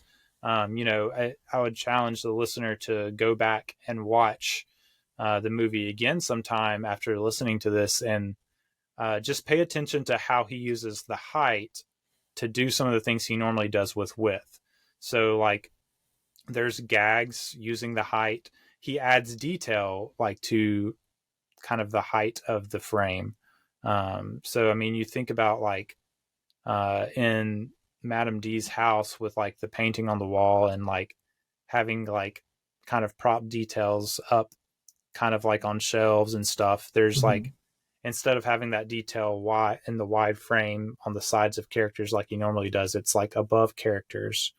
And then like it also helps add to the grandioseness of the hotel itself. Like, right. It adds height to that lobby, for sure. It makes it gives it the feel of the era and the feel of how the hotel felt when you walk in. It feels like high and tall and big and vast. And you kind of do lose that with the widescreen aspect ratio and gain it with the more square ratio for some reason. But then you have gags too, like when you thinking about like Agatha's quarters where Zero visits her sometimes, he kind of will pop in from the ceiling from the little hatch that leads into her room, which is kind of like a height gag that like I would imagine looks better and is more funny in the way it, you visualize it with that ratio than it would be with the widescreen. Right. So yeah, it's just interesting, like, and fun the way like adding limits, like new limits to, your frame can bring different and new possibilities to a director like Wes. Right. So I thought that was really cool. But yeah, I guess like what's something that really like stood out to you as far as like a key theme or a key point for this film? Well, I think this movie, as opposed to most of the other Wes Anderson films I've seen, outside of maybe his 2 stop motion films, I feel like this movie is intentionally funny. Whereas I feel like when you look at like a Steve Zissou or like Moonrise Kingdom, the comedy just kind of comes in passing. It kind of thrown at you. But like I think of like the opening, when we meet Tom Wilkinson's version of the author, and he's like monologuing, and then like the kid, and like you just all of a sudden you just stop. He's like, no, don't you do it, and the kid like shoots him with like a little dart or something, and then it cuts back to him and he's talking, and the kid comes up, he's like, I'm sorry, and like literally mid monologue he's like, it's fine, and he keeps going, and like, so I feel like, I don't know, it's just something about the way the script was written, the way that he filmed this movie. I feel like this movie, and why I think it's so why I think it's more approachable to some of the other works, is that I feel like the jokes in this movie are a little more obvious. Like they're a little more, I don't want to say intentional, because I think he always tries to intend some comedic elements, but just thinking about this compared to something like Steve Zissou being the last episode I was on, I feel like that movie kind of relied a little bit more on like the cringiness of the situation, where this movie kind of relies a little bit more on the absurdity, the slapstick, right. That, and I'm a big fan of like very like random humor. And you know what it is? I kind of, when I was rewatching some of it, I almost feel like this movie feels a little like Monty Python-esque, you know? Okay. Just in that the jokes are a bit absurd, they're a bit random, you know, and also I think just because the movie does feel very fast paced. Like one of the things I noticed is like pretty much the moment we hit the 30s, you know, when we're in this big bustling hotel, I think one of the reasons, one of the ways that he's able to sell that is that the character, like Gustav, speaks fast, he moves fast, right? Like when we're first introduced to Gustav and Zero, like Zero's like struggling to keep up with him, and like the first like 5-10 minutes where he's like giving Zero all these lessons and interviewing him, I mean, it's like he's going, barely giving Zero a chance to respond. And I feel like all of that really helps to sell the fact that this is a very big, bustling establishment. It's an institution, as Zero says in the elevator. And so that's definitely something I noticed as well, is that, you know, until the kind of the plot starts to kind of, you know, continue, and it slows down a little bit, but especially the opening is just very, very quickly paced, which I think, you know, really works. And maybe I feel like that might be another reason why the jokes are a little more over the top, because if a movie's moving that quickly and the jokes are as subtle as some of his other movies, I feel like a lot more jokes would be missed. But this is a movie that I legitimately like laugh out loud at moments. Whereas some of his other films, I might be like, huh, that was funny, or oh, you know, that's cute, or that's, you know, whatever. But this movie, it's like you can't help but be like, like actually, you know, actually chuckle and things like that. Yeah. So that's kind of the main thing I noticed for sure. Yeah, it's very fast paced once you get back to the 30s part of the movie, and then you do like, so basically at that point, the only time you jump out of the 30s again is at the end of the film, but obviously like you have these like little hiatuses. It's a couple of interludes in the 60s and things like that. Yeah, where you jump back to the 60s where like, you know, either like Jude Law's young author like will kind of interrupt to ask a question, or like even like there's a point where, you know, the older Zero stops, and he has to like bring himself to move forward with the story because of the pain of reliving it. Telling the story is going to bring him, as it relates to both Gustav and Agatha. And so like, yeah, it is like very, you know, we've talked a lot about like the production design and the way this thing was made and the differences between those 30s and 60s kind of parts of the movie. But all of that really is just to play into or like emphasize that different, those different emotional beats between those two eras. Whereas like in the 30s, like, it's fast paced, it's quick, it's funny, it's very like you said, like bustling, just like the hotel is. There's action, there's heists, there's chases, you know, it's just like there's so much going on. And then you jump to the 60s and it's that empty dining room with a sad old man telling a story. And it, you know, it really, like, you really need that, because when you're in the moment, I guess there could be a version of this story where all you get is the 30s version of the story.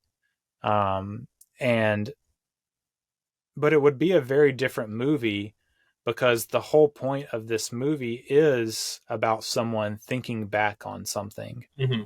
And so if you were just to get the straight 30s story without having that jump back and forth between, you know, older Zero telling it, then you really wouldn't get the feel for what it's like to be an older person thinking back on a tragic life. You would just see a character arc that might have like a sad ending, and it would probably be emotionally affecting if done well. Just like many movies that take that standard linear approach are. But it would be a very different movie. And I really appreciate the way that Wes kind of like juxtaposed these worlds, both like in the way they look and the way they feel emotionally. And so, yeah, and I think too, like, really like this nostalgic look back that you get from jumping between the periods, the eras, whatever you want to call it. It is tragic. Yeah. And, you know, the comedy and the the fast-paced nature of the 30s, like, you know, the comedy is the overtone. It's what you're seeing. It's what you're feeling for most of it. But you get that tragic undertone because of those 60s scenes that you get before and during and after. Right. And so, yeah, it's just really well done. Something that's not easy to pull off. I don't think. Just with having narration. And that's one thing that I appreciated when I was reading the Wes interview, is he talks about, like, they're talking about narration in films, and how Wes kind of talks about how usually when narration is bad, it's because it's added in after to kind of fix things. He said, but if you have narration as part of the whole concept, then that's how you make it work. Yeah. And that is part of the whole concept of this film. Is it's a narrated film by a older character looking back on his younger self and what happened.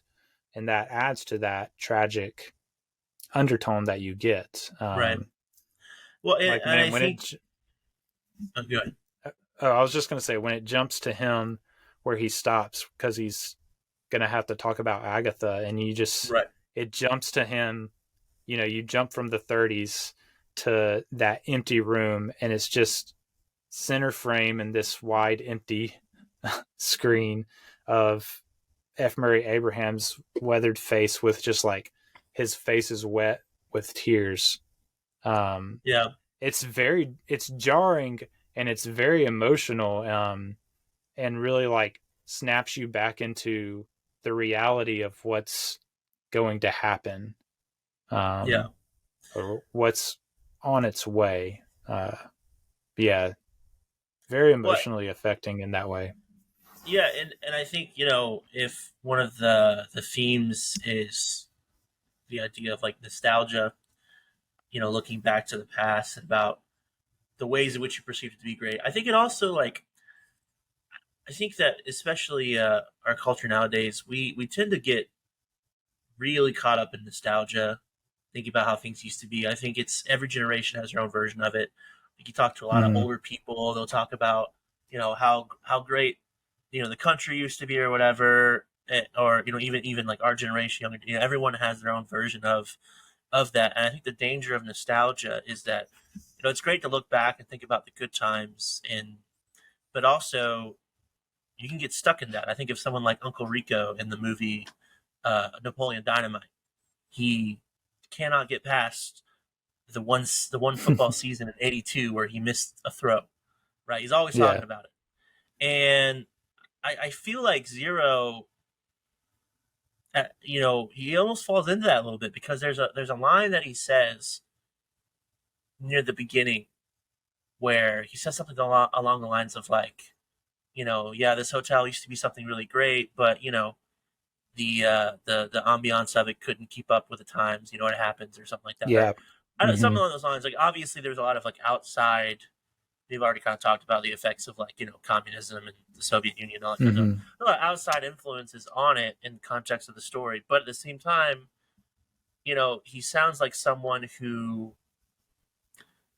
he views the past in this very romanticized way, but he was almost too caught up in keeping it that way that he didn't try and take the opportunity to figure out, how can I offer that similar experience, but also do it in a way that keeps up with what's happening now, you know? And so I think there is a little bit of that in it as well, in that, he's thinking back about how beautiful and everything used to be, and then you cut to, the sad state of the hotel in the 60s. And as he says, he says, we learned from his monologue about in 85, he says eventually it gets torn down because, Mm-hmm. In some ways I wonder if that was part of it, where it's like they were so caught up in trying to keep it what it was, they forgot to also try and take the time to adapt and try and find how can they offer that same experience but in a new way and keep up with the times at hand. You know what I mean? Mm-hmm. Yeah, and I think that part of it is, I think that's part of it, but just like thinking about Zero's life, like he's already had like a tragic tale before you even meet him in this movie, mm-hmm. which he reminds Gustav of at some point when after Gustav escapes jail and he's kind of going off on him, he kind of says, even at the very beginning, where my he's family like, was murdered, Yeah. Zero. When he gets interviewed, he says, family? None. Yeah. Yeah, none. And he already has this tragic life, and then he tries to reinvent himself and does in a way, but also like that comes with a new tragedy. And so it's like this is him telling this story is almost like a necessity for him, like before he goes. Like it's almost like he's telling the story because he has to tell it to someone, in a way to try to master in a way this tragedy that's occurred to him. So you think back to other Wes characters that do this, you have Max Fisher. He tries to tell stories to master his situations. Same thing with Steve Zissou. He tells these documentary stories to try to master, his grief about losing his friend. Mm-hmm. You have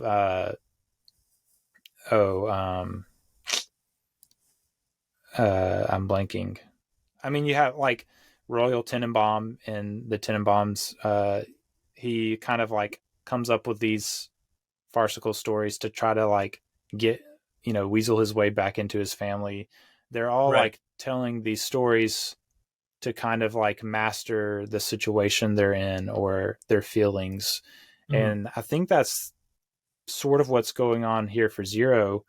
But like, and part of like what adds on to him not being able to move past this tragedy is the way that like history like imposed itself on his life and his attempt to reinvent himself. Like, you the movie's going along and you have all these little hints of like the impending war, whether it's the newspaper, the stops on the train, whatever. There's all these like little hints of basically like this idea that history like forces itself into these like private lives, but also like in this case, it's a story being told, and history is forcing its way into this very personal story. So much so that like those things that feel so big and personal to these characters is like so small and minute and a blip in the, length of history. And so like it even comes through when, he finally like gets to Gustav's death, it's kind of, which maybe that's why it's black and white. That's the one section that's black and white in the movie is leading up to Gustav's death. It's a recreation of the scene where there's a new like, totalitarian force like asking for Zero's papers and wants him to come out, and Gustav like defends him, and then he's telling the story and he just says in the end they shot him. Like he doesn't go into detail about it. He just said it's like he's become a blip and a victim to the forcing of history on his little world. And same thing with Agatha.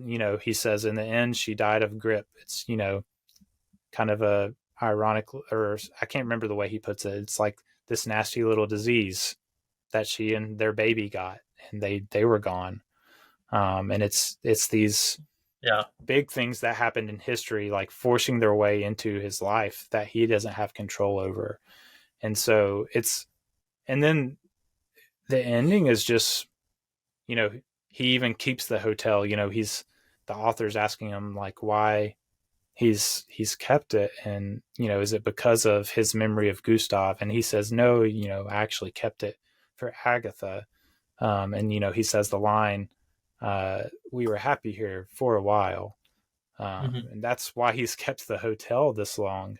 And it's really this tragic ending. And I guess we can move into like our final thoughts. And the thing I wanted to kind of reflect on as we're ending this discussion is that idea of, for one, like this is probably, to me, is Wes's most tragically ending movie in his whole filmography.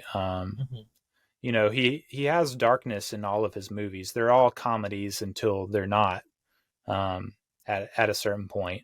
But this one, so most of the time, like there's this moment of reconciliation between characters, this moment of hope, that happens like for pretty much all of his movies. And that you don't really get that here. The story ends, Gustav is shot. He loses Agatha and their baby to a disease. And here he is over 30 years later. And he really doesn't have anything except for the shambles of what's left of this hotel and the boy with apple, painting, that priceless painting that was left for Gustav and then to him when Gustav died. And it's very tragic and very sad. And it's very different in that way from his other movies. And my kind of thing that I was thinking about was, okay, why is this movie bookended with this girl who has this book about that this author wrote about Zero's story? It starts off with her walking up to the statue of the author, hanging a hotel key on it. And then it ends with her looking down at the book, and sitting down and opening it up. Why is that like the bookend of the movie? And I think, so something that, I was thinking about is maybe it has something to do with the fact that there's these tragic tales that become sort of legends, in real life, but also like fictional, where you have this person that has such a tragic story that they're never really able to get over it. But perhaps those stories exist so that people can hear those stories and be able to learn something from them to carry into the future, that this person, because they were so weighed down by their own story, wasn't able to do. And so like, it made me think about like this nostalgic look into the past, like wishing things could be this way again, which you do feel when you're watching those 30s scenes. You're like, man, I would love to live in this world. But sometimes like that nostalgic look back into that, knowing that tragic undertone, helps us to look into the future and take the weight of tragedy that happened because of history and reflect on, how does this story inform the way I should live moving forward? Right. And I really do think that this is not just like a nostalgic look back at this period of Europe, which it very much is. But I think it's also just a testament to the power of storytelling. Like, what is storytelling for? Why do we tell stories?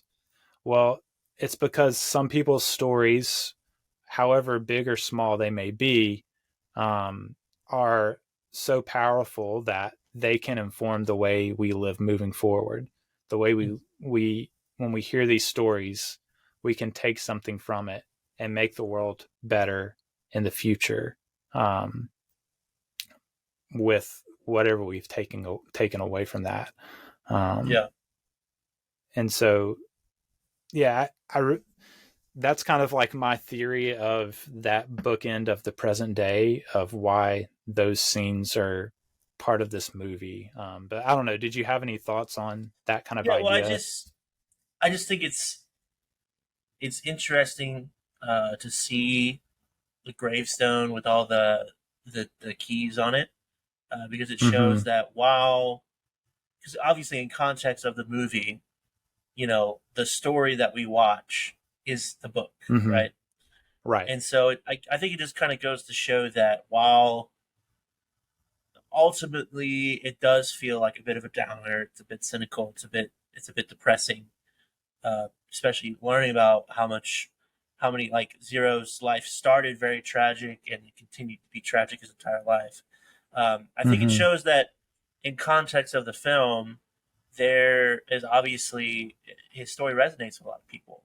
And so kind of what you were saying, where it's like, even tragic stories like this can still inspire people. And it's weird because it's like, there is a lot of tragedy there, but also, like, I wonder if it helps provide people hope in some way as well. Like, obviously, again, within the universe of the film, this book is very beloved. The author is very beloved, and so, I wonder if that's part of it. And I also wonder if, like, because I also, again, the previous episode, I did with you with Steve Zissou, kind of drawing a comparison to the fact that, he does this whole thing where he connects with his son, Owen Wilson's character. Then Owen Wilson's character dies, Right. And so it is kind of this major downer where, he gets to finish his film and people kind of like him, but, like, he lost his son, and we're not even ever sure if it really was his son or not. That's never really, like, 100%. Right.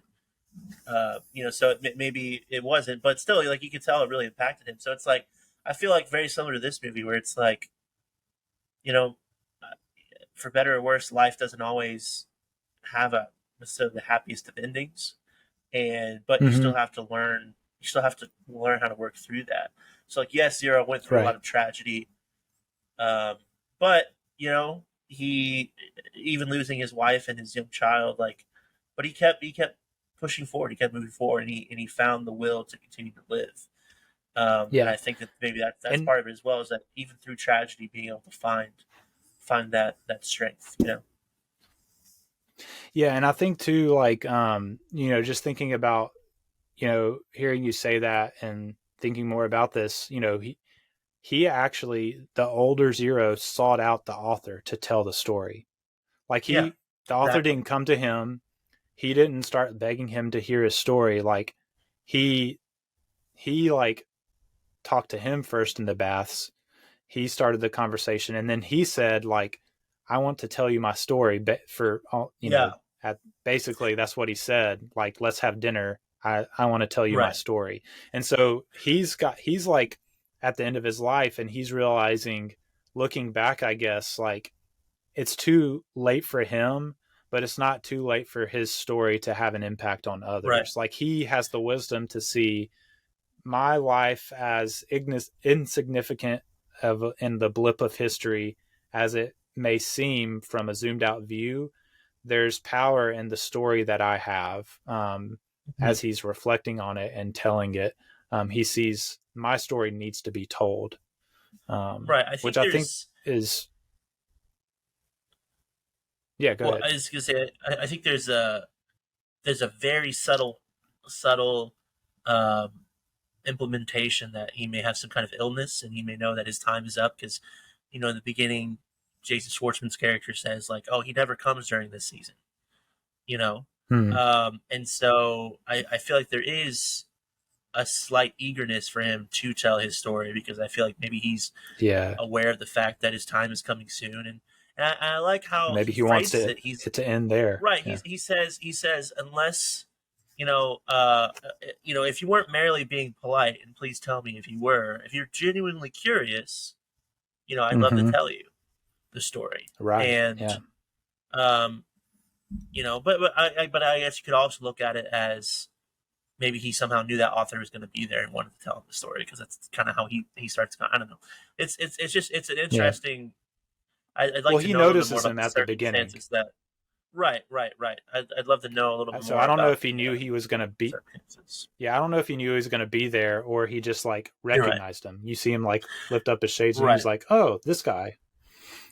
Yeah, so I think there is a certain subtlety of like, he knows that there's an end coming soon, and he seems to be eager to share his story, and I think it's one of those things where sharing your story is very therapeutic for a lot of people. Like being able to kind of verbally process and like tell other people, what it is that you've been through. Right. I think is very healing, both for the speaker and for the listener as well. Mm-hmm. Yeah, absolutely. So and it's just like there's a lot. We could probably spend another like 30 minutes at least digging into like the storytelling aspects, like some people might say like, oh, like the female character in Agatha doesn't have enough time in this movie, but I think that's purposeful because he can't bring himself to talk about her too much, and he's the one narrating, and so we won't speak on that when he first mentions her. Yeah. Also, he finally does talk about her because he has to, but right. And I think also in context of his life, she was a brief moment. Like, if you think about, trying to think of the exact ages is kind of hard, but, thinking about when Lobby Boy Zero is probably a young adult, like late teens, early 20s. And then when we meet Mulder Zero as the owner in 68, he's probably, upper 60s, 70s. I don't think those dates exactly match, but it's obvious that he's like much older. And so in the span of his life, like it was only a couple years right there in the middle where he and Agatha were together, before she passed away. So, so I think it kind of also adds to that, she doesn't get as much screen time in the context of the film, but also in context of his life as the narrator. Yeah. He does have an apprehension to talking about her, but also she was a brief moment of his life, comparatively speaking. It's just an incredible film, and just thinking too about he finishes telling him the story. The author walks him to the elevator. That's where he kind of tells them like, I've kept this for Agatha because we were happy here for a little while, and he kind of gives the blurb that I quoted earlier about how Gustav was holding on to a world that was probably already gone. But he did it. He held the illusion with style and grace, basically. And then like, after he gives that line, he steps into the elevator, and it's like a visual, like closing of the book, like with the elevator doors closing. And that's like, we move on to which I love. And so, but I guess with that, we'll also close the book on our discussion as far as the movie goes. What is this like a 5-star, 10 out of 10 for you, or I would say at least 4, huh? I would say as far as comedies go, I would give this an easy 5-star, like 10 out of 10. It's definitely one of my favorite comedies. I'm pretty picky about comedies. It's like hard for me to find a comedy like actually funny. I just double checked my Letterboxd rating, and I had it at 4 stars, and I don't know why, so I just bumped up to 5 stars. There you go. And added it to my 5-star cinema list, which you guys should check out. But anyway, I think easy 5 stars, 10 out of 10. I think this is his Wes's best movie. I think it's his most approachable. And like I said, this is if someone's like, I've never seen a Wes Anderson movie, I would probably recommend this movie every single time. Yeah, and it's just I feel like it is a fantastic film. Like it's been a 5-star movie for me since the first time I saw it, and 5-star, 10 out of 10, however you want to do your ratings. Some people do 4 stars, like as a total, which is weird to me. But the one last thing I'll mention is I think this movie has some of the most iconic moments that I like, memorable moments. Like, I think my favorite scene, other than the shootout in the lobby, where Edward Norton's character is like, "Wait, everyone stop shooting! Who's shooting who?" And they're like all trying to talk about who's who. My favorite scene, and it's in the trailer, is where he's like, "Oh," it's like Gustav's like, "Oh, I see, she died, and you think I killed her." And he just starts running, and everyone kind of pauses Just for a runs. second, and then they start running after him.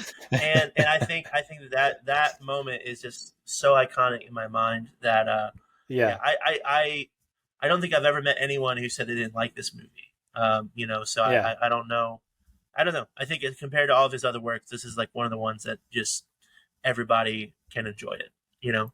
Yeah, and I think for me, like, being at this point in the filmography of Wes, rewatching all of these movies right now, for me, I think this and the Royal Tenenbaums are like sitting at the top. They're like, I don't know if I could say one I like more than the other. But they're definitely like the top tier for me. With like Fantastic Mr. Fox and Rushmore are also 5-star movies for me that I just love and adore. But those two, Tenenbaums and Grand Budapest, are like, they feel like just emotionally and what they're doing and the scale of them is just like on a different level that is just amazing. So those are, at this point in watching through these, those are my two favorites, and I don't think that's going to change. Asteroid City has a big seat to fill as far as that goes, if it wants to make it up there. We'll see. So, I don't know. I think they had some quote in the trailer like, it's his best movie. I'm like, we'll see. Yeah, we'll see. But yeah, with that, I'll quote something that Matt Zoller-Seitz wrote in his essay as he ended it, and that's, "Life destroys, but art preserves." And I think that's an appropriate ending for the talk on this movie. But yeah, next we have Isle of Dogs as far as the West movies go. But actually next week, next week I'm actually not covering Isle of Dogs. I'll be covering that in 2 weeks. Next week, I'm going to take a quick hiatus, as it'll be the first week of July, halfway through the year, and I'm going to kind of talk about some of my favorite movies of 2023 so far. So I've seen just under 20 movies from this movie year, and so I'm going to talk about some of my favorites, and that'll be a much shorter, just kind of like little hiatus from this series. So you can look forward to that. And then the next week after that, we'll be covering Isle of Dogs. So we're going to take a quick break. Oh, wow. We're going to take a quick break and come back with our movie news and movie draft segments. So we'll see you in a minute. Hey everyone, thank you for joining us on the Establishing Shot today. We hope you're enjoying the episode so far, and we hope you'll stick around for the segments we have coming up after this quick break. But during this break, I wanted to tell you how you can get more involved with the Establishing Shot podcast. There are several ways you can do this. The main way you can do it is by going to establishingshotpod.com, our website where you can find all sorts of information like episodes with the show notes on there, information about our guests for each episode. You can find reviews there, and there's a page where you can actually leave a review on the website if you want to. You can see all the platforms where the podcast is available, like Apple, Spotify, all the major podcast platforms, and even a link to our YouTube page where you can see a video version of the podcast. So please go to the website. And the place I want to highlight there is our donate page, which has information about our Establishing Shot family.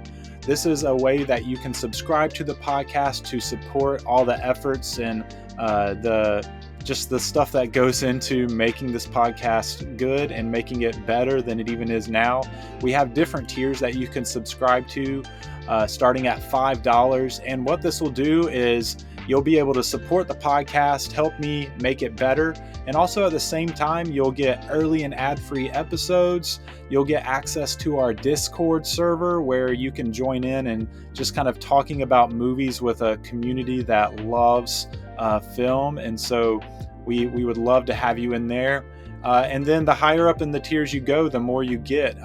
Even things like chats and video chats that we'll do every once in a while, where we get to talk about in more detail stuff that we're talking about on the podcast. So I hope you'll subscribe to that. Choose a tier that fits your budget, and I would love for you to support the podcast in that way. And the last thing I wanted to talk about is where you can find us on social media. You can find me personally on Twitter at @DEliPrice, and you can also follow me on Letterboxd. Letterboxd is kind of like a social media for movie reviews, so you can read my reviews there, and you can find me there at just Eli Price, no spaces or anything. So I'm on Twitter and Letterboxd. You can find the podcast on all the social platforms as well, such as Twitter at eShotPod, and then on Facebook and Instagram and TikTok at Establishing Shot Pod. So make sure to follow us so you don't miss anything. If you have any questions or comments about the episode or about the podcast, you can always email us at establishingshotpod@gmail.com.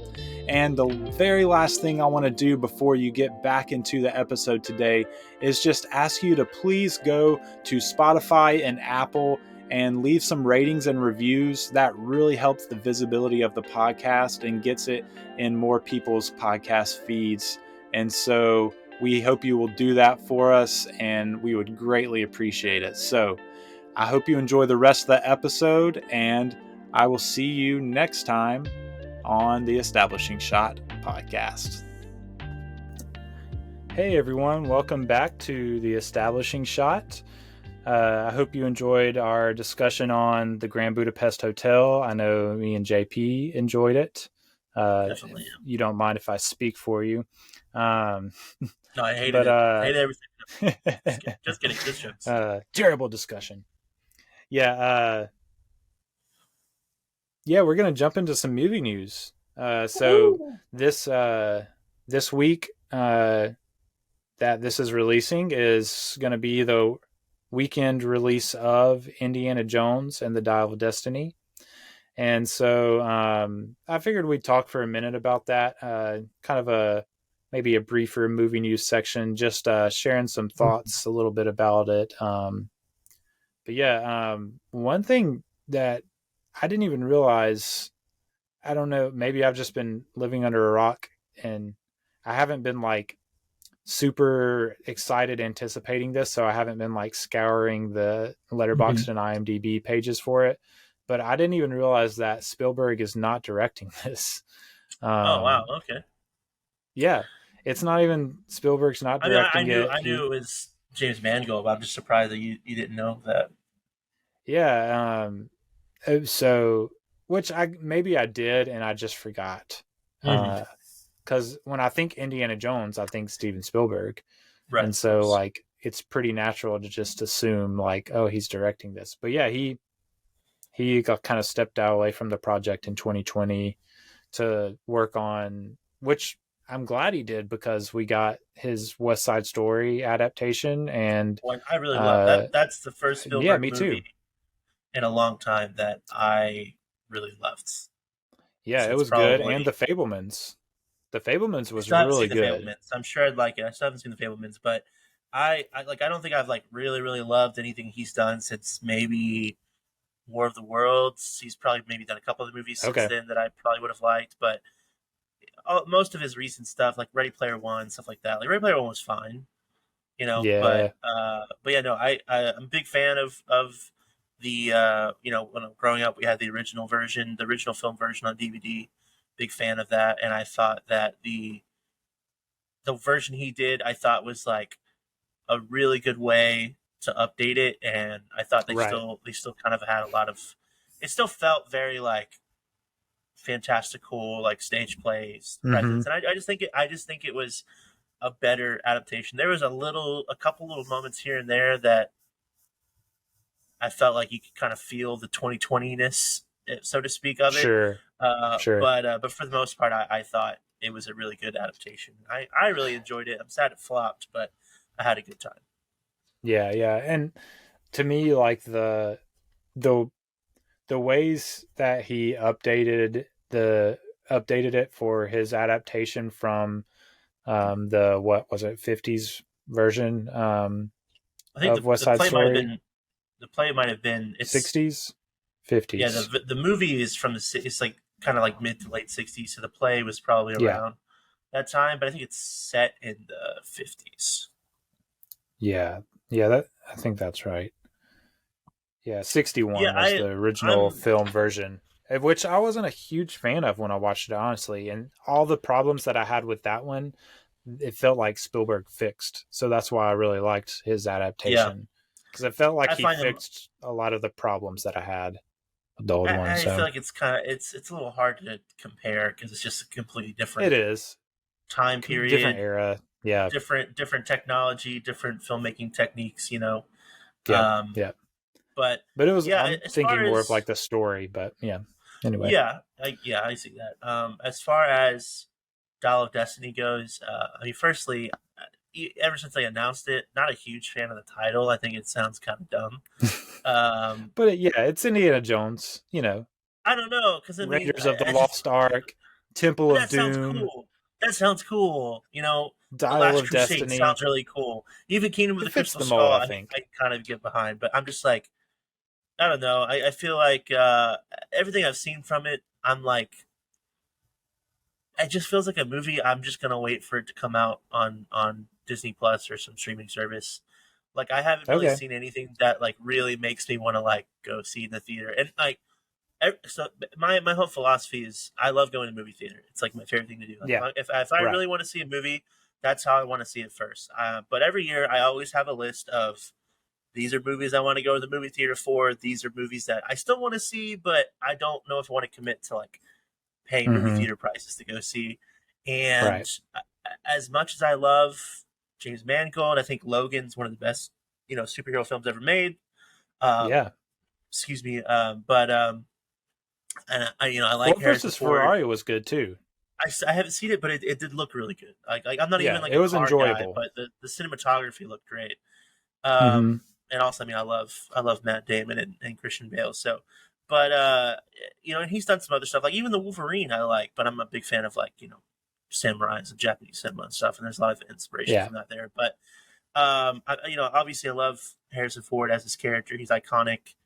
I love Mads Mikkelsen as another villain. Has a thing for playing bad guys. He's a Tony great Banderas, actor. I think, is in it too, which I haven't seen in anything too crazy recently. He's started doing a lot more like he's done some really good like direct to streaming like action thrillers. There's one. Well, he's also been doing like. Oh, go ahead. Sorry. Well, there's one called Security, which is kind of like a Die Hard in a shopping mall kind of vibe, and it's actually really, really good. But he's also doing more work with like. He's doing some more work with like auteur directors like Pedro Almodovar. Like I saw a movie, I think it was Pain and Glory was the name of it. That he was in, just like it's foreign language, so we just don't really hear about that stuff. But he has been doing some good movies. He was great in that movie. So there's some good names here as far as like Mikkelsen and Banderas, like. So at least like at the very least like you'll probably get some really good performances. I think it's just my apprehension to the Disney owned era of Lucasfilm. As much as I feel like as much as I love the sequels, I have just as many reasons to like not like them as much, despite the fact like The Last Jedi is probably my favorite of the three. I think The Force Awakens is really good. Same. Rise of Skywalker has some really cool moments. It has a lot of problems, but Disney as a conglomerate nowadays. I know this is like beating a dead horse, and I I'm not apprehensive for the same reason a lot of like people online are apprehensive, but I just don't feel like they're really like the quality and the pinnacle of entertainment like they used to be. Like, I just think they just so it's, I think that's part of it too. It's just that I'm just like, I don't think I really trust Disney to do this character justice, even for like his last ride, his last hurrah. We'll see. Now some of the co-writers with Mangold are the Butterworth brothers, I guess, who worked with him on Ford versus Ferrari. But they also they were writers on Get On Up, the James Brown biopic, which I saw, and I remember really thinking the storytelling was really well done in that. And also Edge of Tomorrow, the Tom Cruise kind of sci-fi action. And I finally got around to watching it. Very good. Yeah. Yeah. So that does give me a little bit of hope that guys that, to me, seem to write pretty good movies are co-writing this. With Mangold, who has directed some good movies that I do like a good bit. And so I do have some hope because of that. Like if it was, I don't know, I can't even think of an example of a director where I would say like I don't really, I've lost almost all interest now.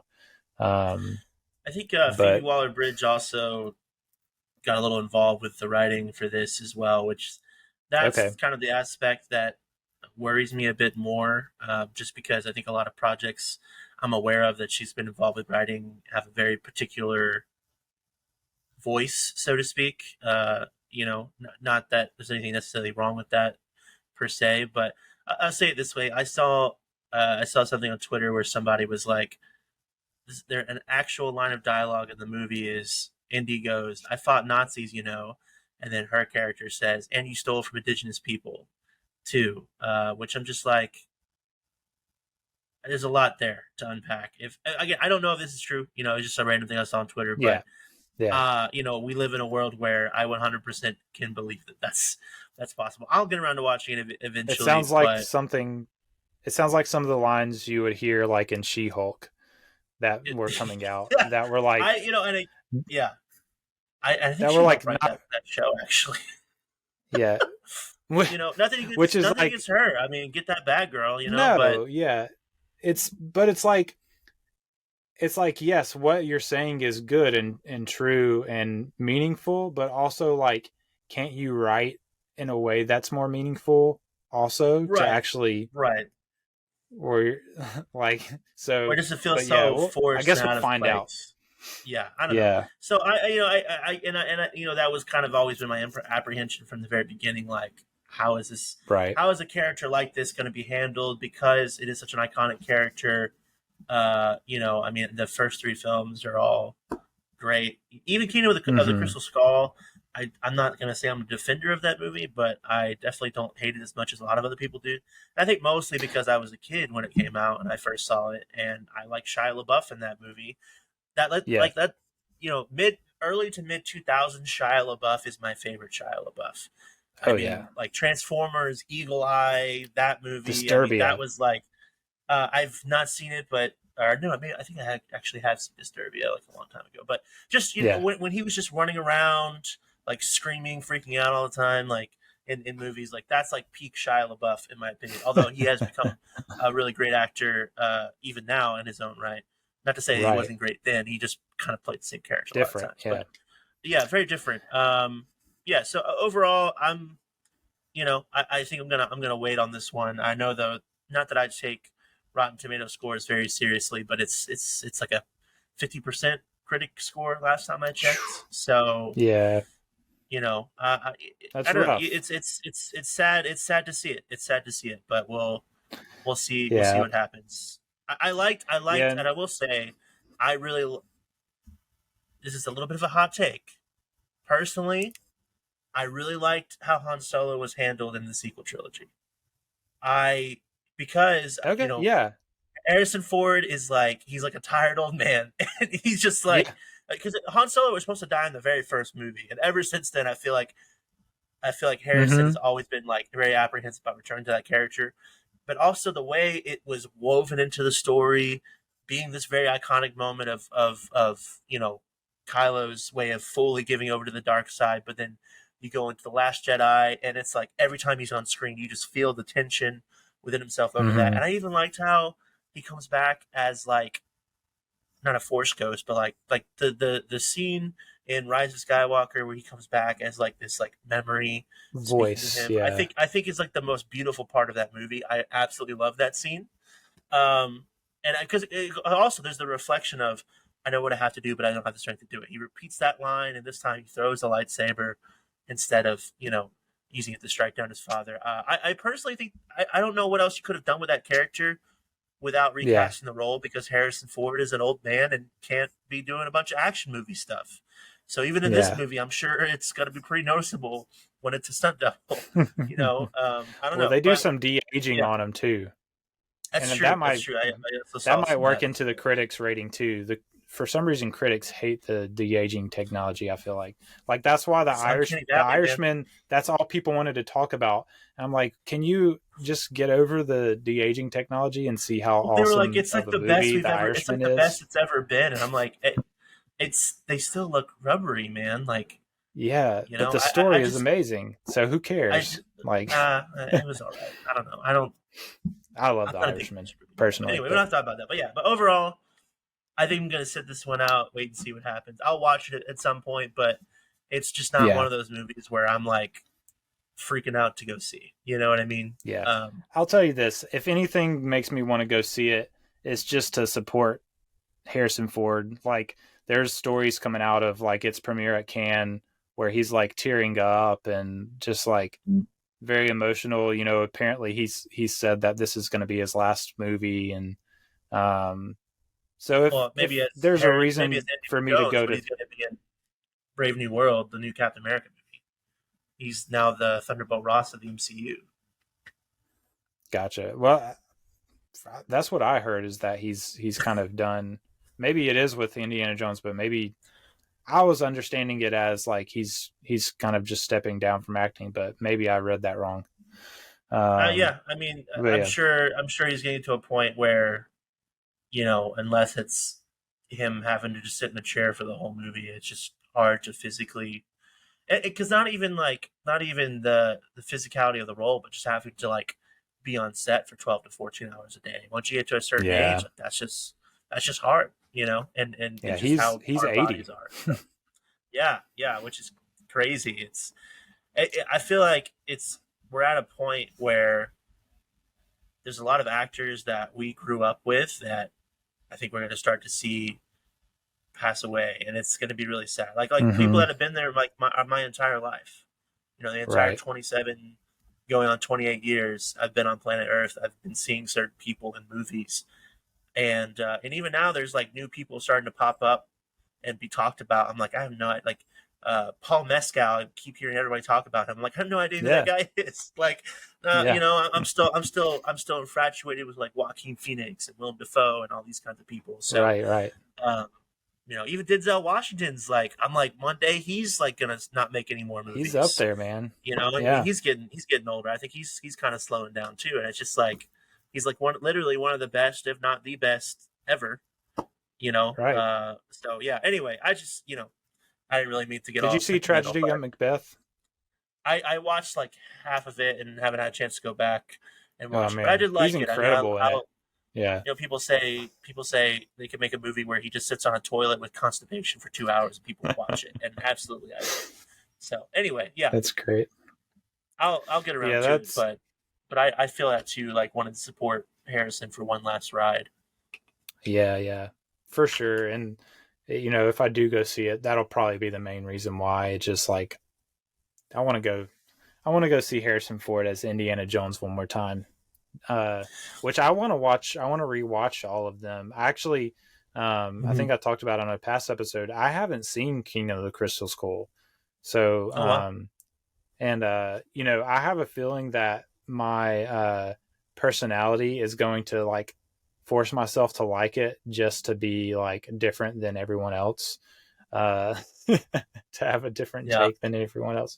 But yeah, I want to rewatch all of these before I see the new one, just because it'll it'll be fun to rewatch. I mean, watch through all of the them. most noticeable thing is going from like doing everything as practically as possible to then a lot more CGI. CGI. I think one of the things I heard about Mangold doing for this movie is they were trying to go back to doing a lot of stuff practically in camera, which is like the one thing I'm like, okay, like I can respect that. Like I feel like people always would prefer to see that. Kind of on that, I've actually been rewatching all the Mission Impossible movies. I haven't seen anything past Ghost Protocol previously, so I haven't seen 5 or 6. So I've been watching those in preparation for Dead Reckoning Part 1. So sweet, for that. Yeah, sweet. Well, let's go ahead and move into the movie draft. And this week we are drafting movies with hotels because this is the Grand Budapest Hotel episode.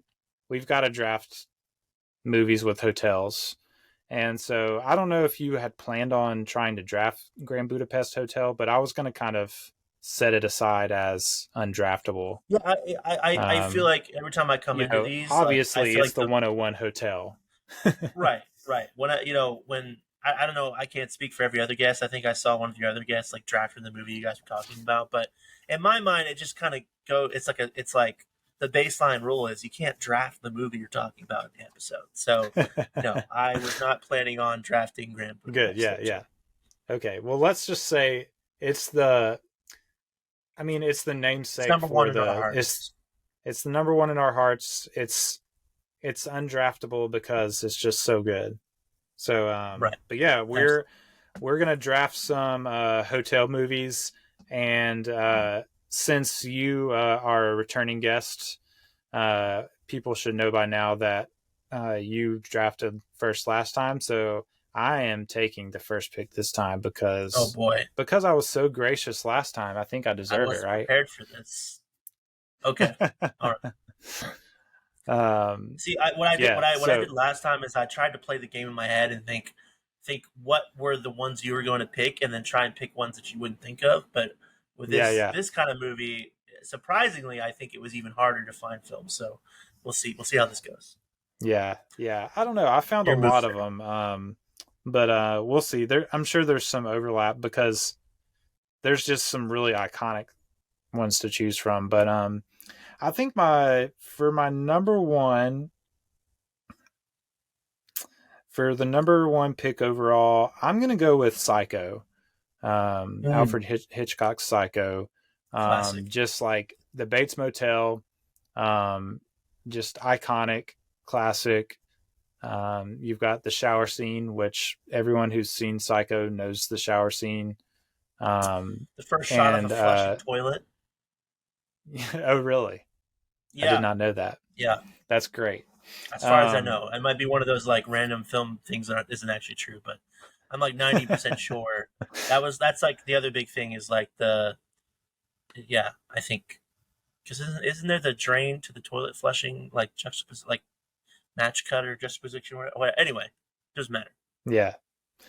So, Psycho. That's what I'm going to go with, just because of how iconic it is. And I mean, when you say Bates Motel, like, you know exactly what I'm referencing. Like, it's kind of one of those things that's just part of the culture now, that movie, and really like what it did for really just more in general what Alfred Hitchcock did for cinema. So I think he deserves to be towards the top of this list with that movie. So yeah, Psycho.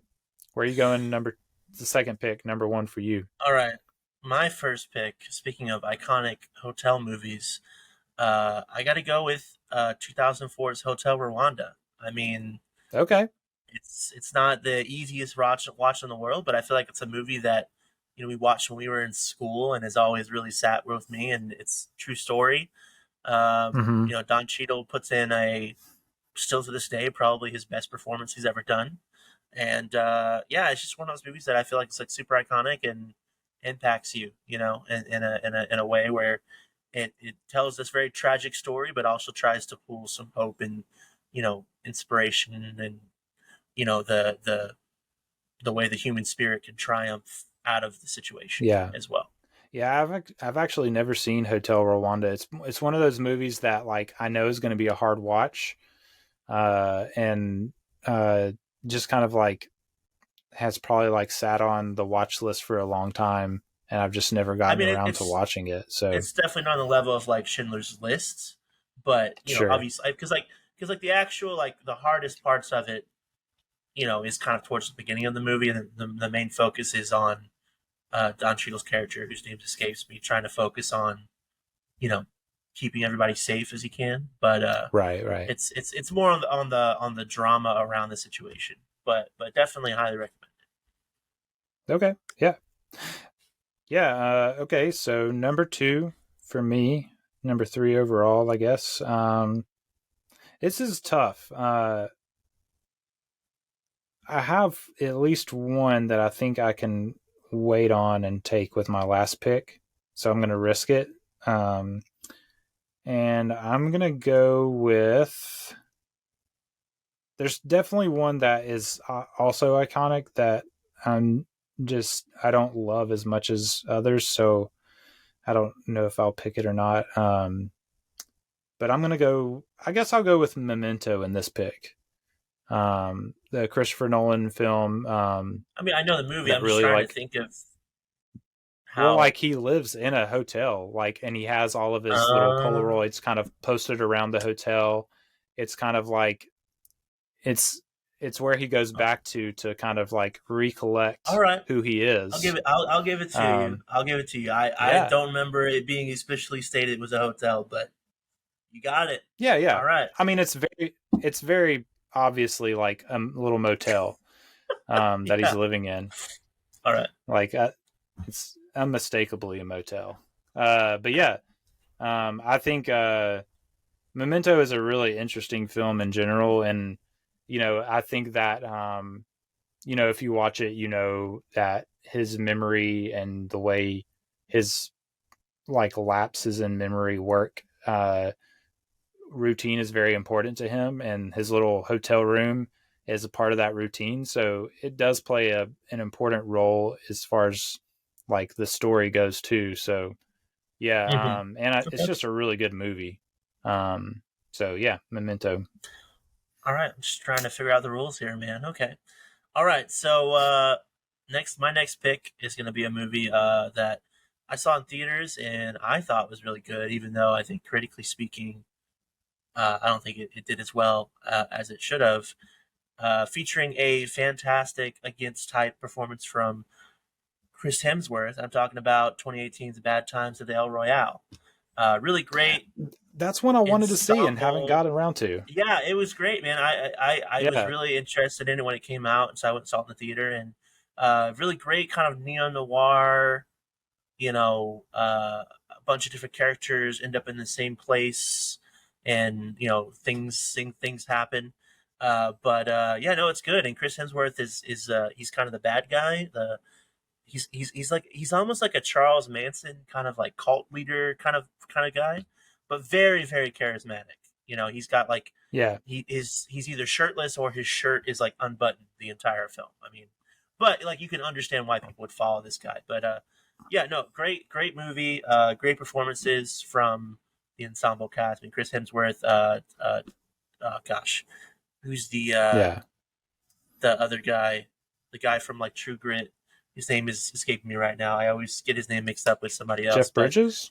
Jeff Bridges is in it as well. Okay, yeah. You know, a little cameo from, you know, guys like Nick Offerman, things like that. But yeah, no, highly recommend that one as well. It's good. It's a good. It looks like a really fun movie. Yeah, definitely. Yeah. If you like neo noir, you know, you like kind of like it's got an old school vibe, you know. So it's cool. definitely a good watch. Yeah. Okay, so this is my third pick. And here's what's tough. We're drafting 5 movies, and I have more movies than like just 10 that I want to draft. And you've already like picked 2 that weren't on, that I haven't even seen. So oh wow, I'm feeling good, you know, because I was like, I was sure we were going to have the same exact movies on our list. So trying to hit you with a big draw here. That's what's fun about this. You get some variety. But yeah, when I draft, I like to have some variety in my list. But there's just some that I love so much that I might not have as much variety as far as like genre and whatnot goes. Mm-hmm. But yeah, so one this one that I'm going to draft, there's actually like more than one of these directors' movies that have scenes in a hotel. And there's actually a movie that I love more than the movie I'm going to draft that has one. But the hotel in this movie is like a huge part of the movie. And so I'm going to draft Barton Fink from the Coen brothers. This stars John Turturro in the lead role and John Goodman as the kind of like supporting role. And Love John that combo. Turturro is, yeah, it's great. He's kind of this like snooty writer who's writing this like wrestling movie. It's kind of in like the golden age of Hollywood era, set in that era. And he's like this snooty writer that like is self-absorbed in his own thoughts and his own world, and is writing this like wrestling movie. And so he's like, oh well, I'm gonna be the common man and check into this common man hotel, and kind of like starts talking with his neighboring the guy neighboring his room, who is John Goodman's character, who is like a traveling salesman kind of character. Interesting. I've not seen that one. So. And yeah, it's the hotel becomes, let's just say, there's an impending doom for John Turturro's character in this hotel. Love that. And John Goodman's character might be more than just a common man, a traveling salesman. A common man, a traveling salesman, who is going to help bring this doom along with the hotel into John Turturro's self-absorbed self. So it's one that it's more it's going to be better to see it without me spoiling it. One of those sorts of things. Okay. So yeah, Barton Fink, it's a really good movie, and it's early Coen brothers. I think it's their fourth film, 1991. Really good movie. Okay. All right. My next pick, I'm going to go with an entry from a series. All the movies in this series feature a hotel very prominently, but the one that I think utilizes it the most iconically is going to be John Wick Chapter 3, Parabellum. Because the entire third act of that movie takes place at the Continental in New York. There's a big section of of Chapter 4 that takes place at the Continental in I think it's Osaka, Japan. Yeah, Osaka. I think that's right. But for me, I just think that the entire, which was great, but I think it's just the sequence at the end of John Wick Chapter 3 Parabellum in the Continental with him and Kairos, the concierge, fighting side by side. It's just great. I love the scene where they go out and kind of fight the first wave, and then they come back in when they realize like we need different bullets because these guys are armored. They go back into the safe and they're all like reloading, and it's just great. It's just great. Great action. I'm sure that's probably the one of all the ones I think I'll pick. I think that's probably the one everyone's likely seen, but I gotta go with it. It's iconic. It's a great one. Yeah. And I was thinking, actually. And I was thinking like, man, which one do you draft? Yeah, I was thinking that Chapter 2, the ending of that one is at the Continental in Italy. That's where he kills that dude. Yeah. But it just, again, I just think the way that the Continental utilizes 3 is definitely the best. Yeah, 3 is epic. Yeah, and that's what I was thinking too. Like the first one is my favorite still, and the fourth one probably my second favorite. I think 3 is my favorite. Yeah, but everyone has like different favorites as far as that goes. I think some of the action choreography in 3 is probably some of the best in the whole series for sure. But yeah, great. That's a great pick. And yeah, that was on my list. I'm not sure if I was going to draft it or not, but definitely on my list. So that was your third pick, right? Mm-hmm. So this is my fourth pick. And man, am struggling. I think, so I think to get a little bit of variety, maybe, I'm going to go with, Lost in Translation. Sofia Coppola's kind of drama comedy with Bill Murray. I've always wanted to get around to it one of these days. Yeah. It has, stars Bill Murray and, Scarlett Johansson. Scarlett Johansson. My mind was like searching. I was like seeing her face with no name. Bill Murray and ScarJo. It's a really, I guess you could call it like a heady film. There's a lot of like just discussions between these two characters at different places in their life, just about who they are, what they are doing with their lives. It's very like, it is, I would say it's a comedy as well as a drama, but it's a very like dry, not like laugh out loud comedy, more just kind of like humorous points of discussion. But yeah, it's a really good film that I think utilizes both of those actors very well too, in this kind of confined space of the hotel that they're living in Tokyo. And they're kind of both, Bill Murray's much older and she's really young as characters, but they're both kind of in this like lost, I don't know what I'm doing with my life. So that's a really good movie. It's been a long time since I've seen it, but I feel like them being in that hotel together kind of is an important part of the story. So yeah. See, I think I'm starting to learn that, in this whole game of drafting, that I take it a little too literally. I'm thinking like, okay, it has to be like in the hotel for the majority of the film. I need to, which Lost in Translation is. Right. But I just think I need to open my horizons a little bit more. But anyway, okay, all right. So for my number 4, I want to go with another entry into a bit of a franchise, so to speak. That when it came out, it was very popular with my peers, but it was not a movie I would have been allowed to watch at the time it came out. But I've since within the last few years, I've actually gone back and watched and found it to be actually surprisingly really good and not nearly as raunchy as I thought it would have been. I want to go with The Hangover from 2009. Okay.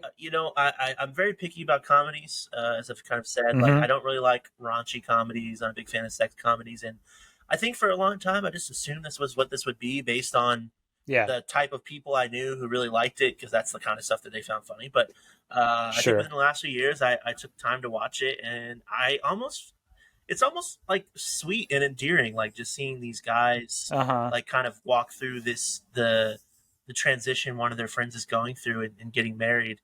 And I think I've heard the other two kind of like just get really stupid, but this one I found really good. I really enjoyed it. I thought it was like really smart. It's like this movie and like The Interview are two of like the most surprising comedies I've ever seen that I thought are really well done. But yeah, I mean, obviously the majority of the movie takes place in and around this hotel in Las Vegas that they're at. So I think it's a good time.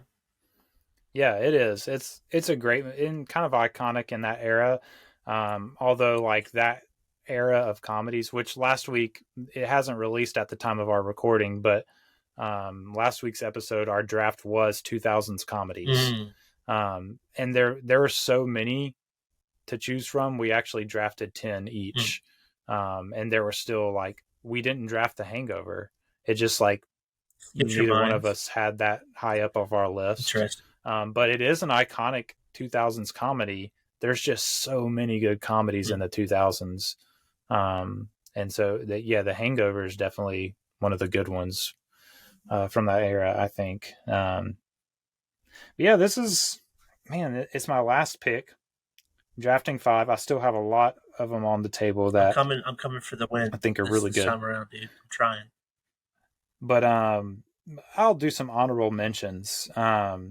But yeah, so this movie is one that I watched a few years ago and just like wrecked me, just like very moving, very like different sort of movie. It's it has Willem Dafoe. Willem Dafoe is in it in a small role. He's really the only like recognizable person in the movie. But I'm going to go with The Florida Project from 2017. Sean Baker directed it. It's like this. So it takes place in a little motel in, I can't remember if it's Orlando or LA. But there's like a Disney World, Disneyland, like not far away. I think it's Orlando because it's called The Florida Project. I've not seen this, but I want to, and it is on my list. It is. It is in Orlando. But yeah, it's an incredible movie. It's like, so like there's the famous quote from Roger Ebert that says that movies are empathy machines, and this is like one of those movies that like just captures that quote to like the nth degree of like, you see these people who it's this mom and her like 6-year-old daughter. They're living in this motel, kind of like, you know, month to month, are we going to be able to pay for the next like rent for living in this motel? Willem Dafoe plays the kind of like manager of the motel, and his character is fantastic. Very different role than you probably have ever seen him in, because it's different than anything I've ever seen him do. And I don't know, just like the empathy you build for these characters is just incredible. Seeing what they have to go through, what this mom does, what she puts on for her kid, what she does so that they can just like survive. And then the way that the little girl, there's this point where she's with a friend in this field, and there's like this dead tree like falling over, and there's stuff like growing on it, and she's like basically says like, this is my favorite tree because it's broken, but it's still like things can still grow on it. Which that sounds like one of those kind of like, that sounds like one of those things where it's like the joke is like, wow, my kid just said this, and they type in something super, super deep, and they're like, your kid didn't say that to you. Like, yeah. And they did. But yeah, it's a really incredible movie. And I had to make sure that I drafted it for this particular draft, just because of how much I love it. And then you also get like, it's not really a spoiler. It's just kind of like the bookend, the closing of the movie. You know, you see right around the corner from these people living this type of life where they don't even know like if they're going to have somewhere to live the next day. Right around the corner is Disney World. Yeah. Where people are paying like bukus of money to, you know, ride rides. Yeah. I've again, not seen it. It's on my list, mostly because it's Willem Dafoe and I'll watch anything he's in, but, you didn't mention it. I don't know if you were fully aware, but like 90% of the people in that movie are non-actors. Like they filmed at this real motel where people really live that kind of life. And I've seen some interviews with Willem Dafoe. I think he did like a breaking down of his career recently, and he was kind of talking about this portion of it. And, you know, he just really loved just being around the people that lived there and talking to him. And he actually like used their stories. I think he even said that he shadowed the real maintenance man and used a lot of like his mannerisms as part of his character. And he lived there with them while they were filming and everything. And it seems to be one of his favorite projects that he's done. For sure. Yeah. Sean Baker's he hasn't had a lot of movies. Like he did Tangerine, and then he's done this movie, The Florida Project. Yeah. Tangerine was, and then, Red Rocket, I think, was his most recent one, and those I think are his only 3 like at least feature lengths. But yeah, he does use that sort of style of like, there's a documentary aspect to it, even though it's fiction. It's because he uses like light fiction, non-actors. Which Was it like So Nomadland? Wasn't that Chloe yeah, Zhao the Chloe movie Zhao. where Yeah, like besides what's her face, everybody else wasn't an actor in that yeah. movie. It's similar with the Francis, writer. Chloe Zhao's the other one. Francis, what I can't remember. McDormand. Yeah. Yeah, great. Okay. So for my last draft pick, we're throwing it back a little bit to the golden age of film noir cinema. My last pick's going to be 1948's Key Largo. Okay. I watched like 2/3 of it recently. I need to finish it because I had to like go do some other stuff. But I was watching it recently, and features the one of the greatest named actors of all time, Humphrey Bogart. Love that guy's name. Mm-hmm. Playing the same kind of character he plays in every single movie. Very like Sam Spade-esque or his character from Casablanca. But from what I remember, essentially, and like literally, I watched this the other day, and I'm still like, what happened in it? But basically, he is a former army officer, and he goes to see the family of someone that served under him that owned this little kind of bed and breakfast in Florida. And there's a hurricane coming, and there's also a bunch of criminals in the hotel, and they have to kind of contend with that. I will say there's like a brief little scene with some like Native Americans in the film, which, obviously looking back, culturally speaking, a bit off-putting. But other than that, if you like, classic 40s, 30s, 40s, 50s film noir, it's hard not to like Humphrey Bogart doing what he did best. So yeah, I'll throw that one in there for a little classic, bow on my list. Yeah. There was one classic that I was really like wanting to get in, but just didn't quite make the cut with the 5. That was Top Hat with Fred Astaire and Ginger Rogers. Great little musical, takes place in a hotel. Funny, of course. Really fun. So yeah, I feel like Top Hat was the most that I wanted to draft, but yeah, I feel like the most obvious option that I was sure you were going to pick, other than Grand Budapest Hotel. The other most obvious hotel set movie I think would be Home Alone 2, Lost in New York. Oh, see, I wasn't even thinking of that. That was on my list. Yeah. But the one that we didn't draft that I just like, I appreciate the movie and I think it's a good movie, but it's just not my favorite, is The Shining. Stanley Kubrick and I have an interesting relationship. I'll say that. But yeah, it is an iconic hotel movie for sure. That I just like. It wasn't my favorite. Maybe if I rewatched it, I would appreciate it more. I really want to watch Dr. Sleep. I've heard that's really good. Like, I like some of Mike Flanagan's work. Like, I really liked the show. Midnight Mass on Netflix was great. That was great. Yeah. We should do a whole episode talking about that show. I could talk about that show for hours, bro.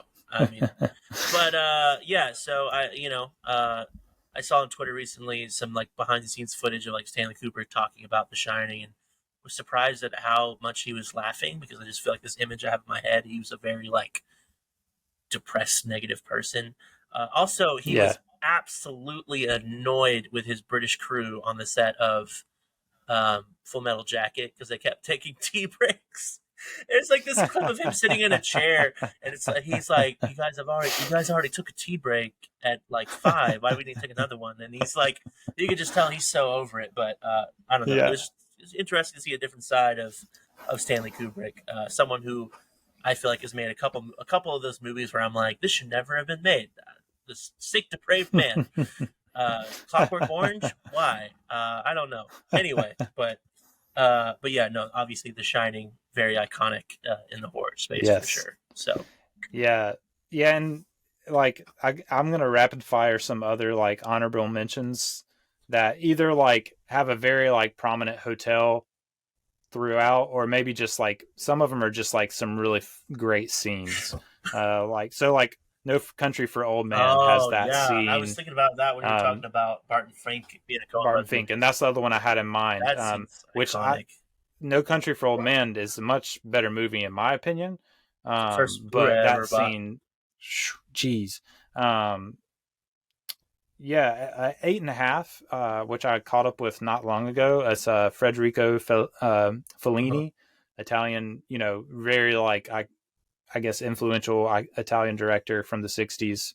8.5 is a movie that there was some like it was hard for me to understand it. I kind of had to read a little bit about it afterwards. I guess just like the cultural distance sometimes can be hard, and I can appreciate those movies more if I can kind of like read to understand what was missing afterwards, which I'm okay with. I think sometimes you just need that for a movie, but it's a very good movie, and you can tell his influence in cinema for sure in that way.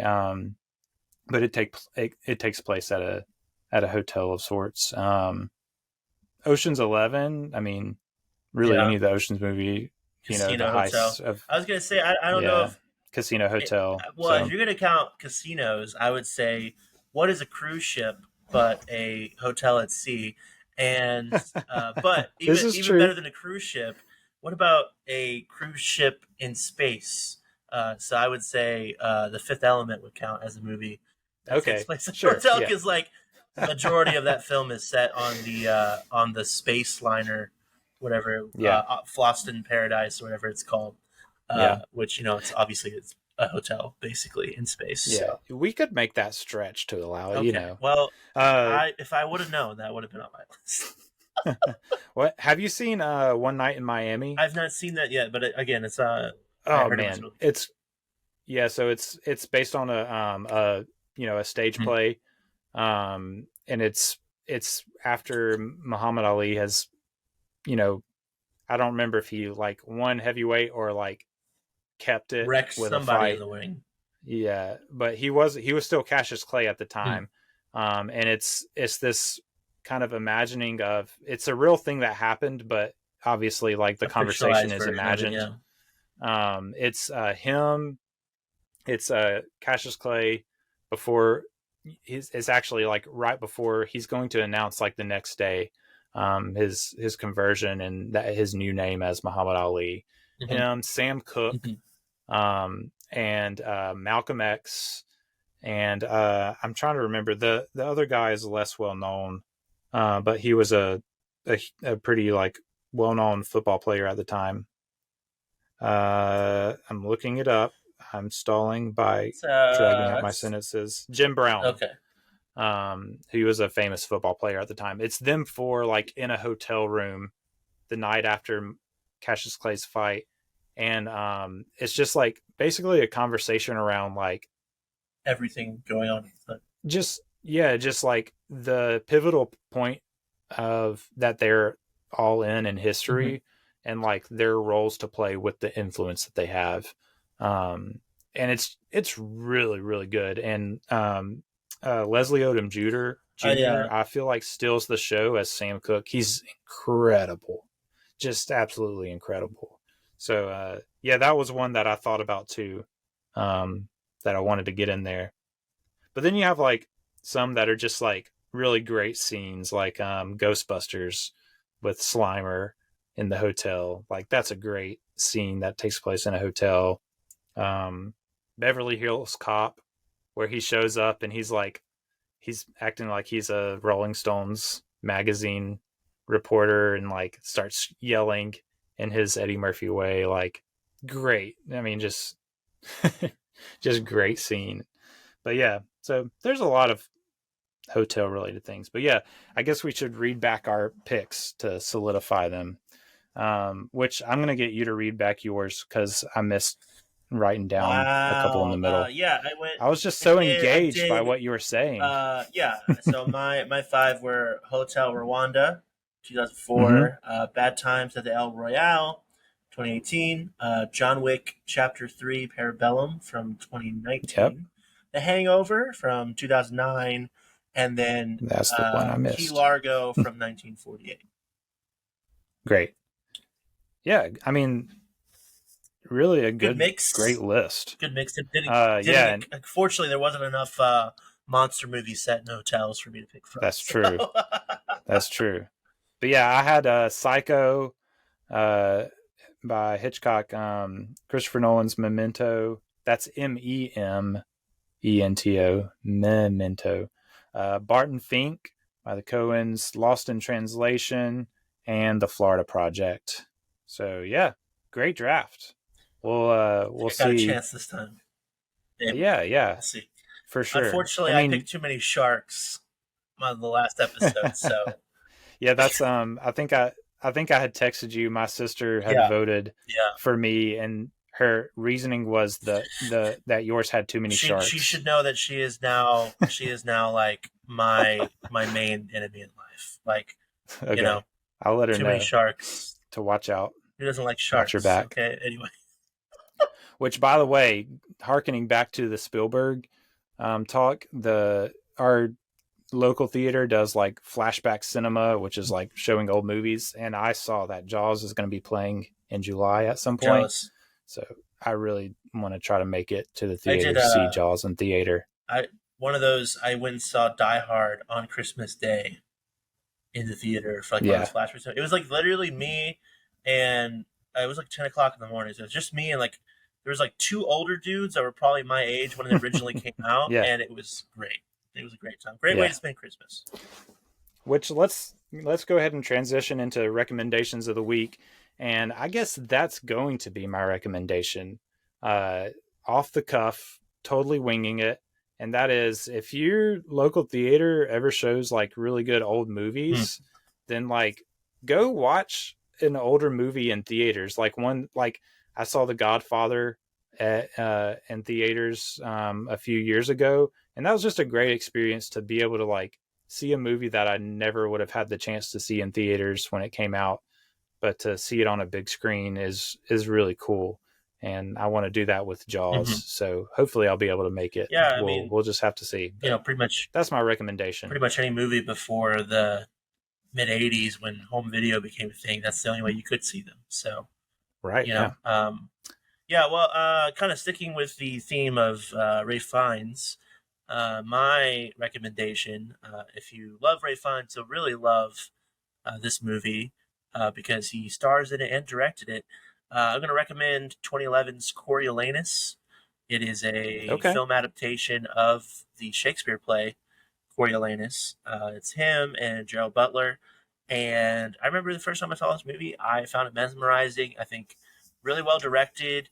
The pacing's great, and it's kind of like it's got like a lot of action too, like just in the nature of the play, the way the plot plays out.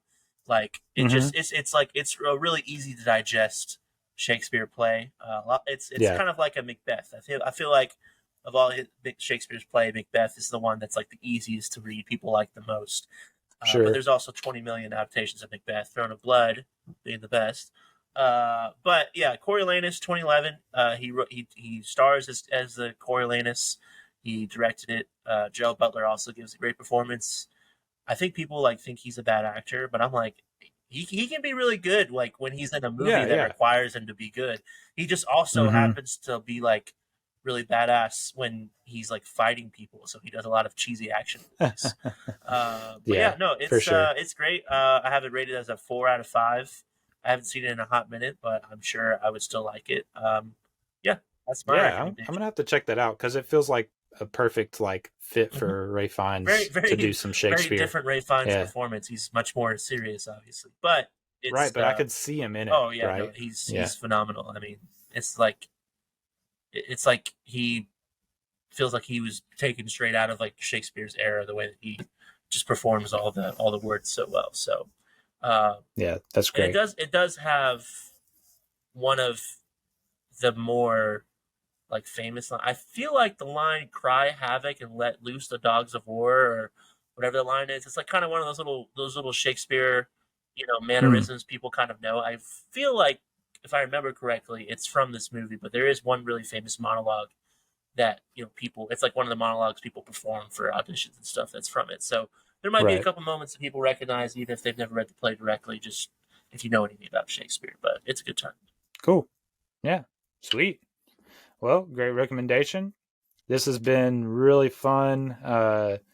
Grand Budapest Hotel offered a lot of great discussion. When we took our break, we were just talking about how we probably could have talked for another couple of hours on that movie. Just so much in there. But yeah, just a reminder that next week we're going to take a short 1 week break hiatus from the Wes series that we're doing, and do a best of the year so far for 2023, and pick back up with Isle of Dogs the week after that. So yeah, look forward to those episodes. And yeah, I appreciate you for coming on again, JP. No problem, anytime.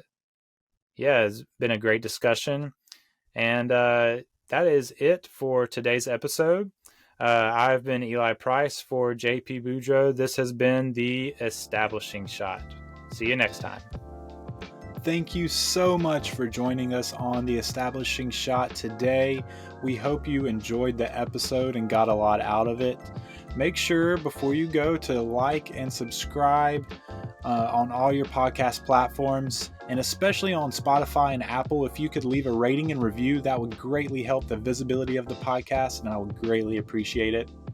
Again, if you go to establishingshotpod.com, you can find out all you need to know about the show, where to find us on the social media platforms, where to find us podcast-wise, YouTube, and you can even leave a voicemail there on the website on the right side of your screen. So click that if you want to give a comment or ask a question about the show. Just feel free to leave a voicemail. We'd be happy to feature that on the show.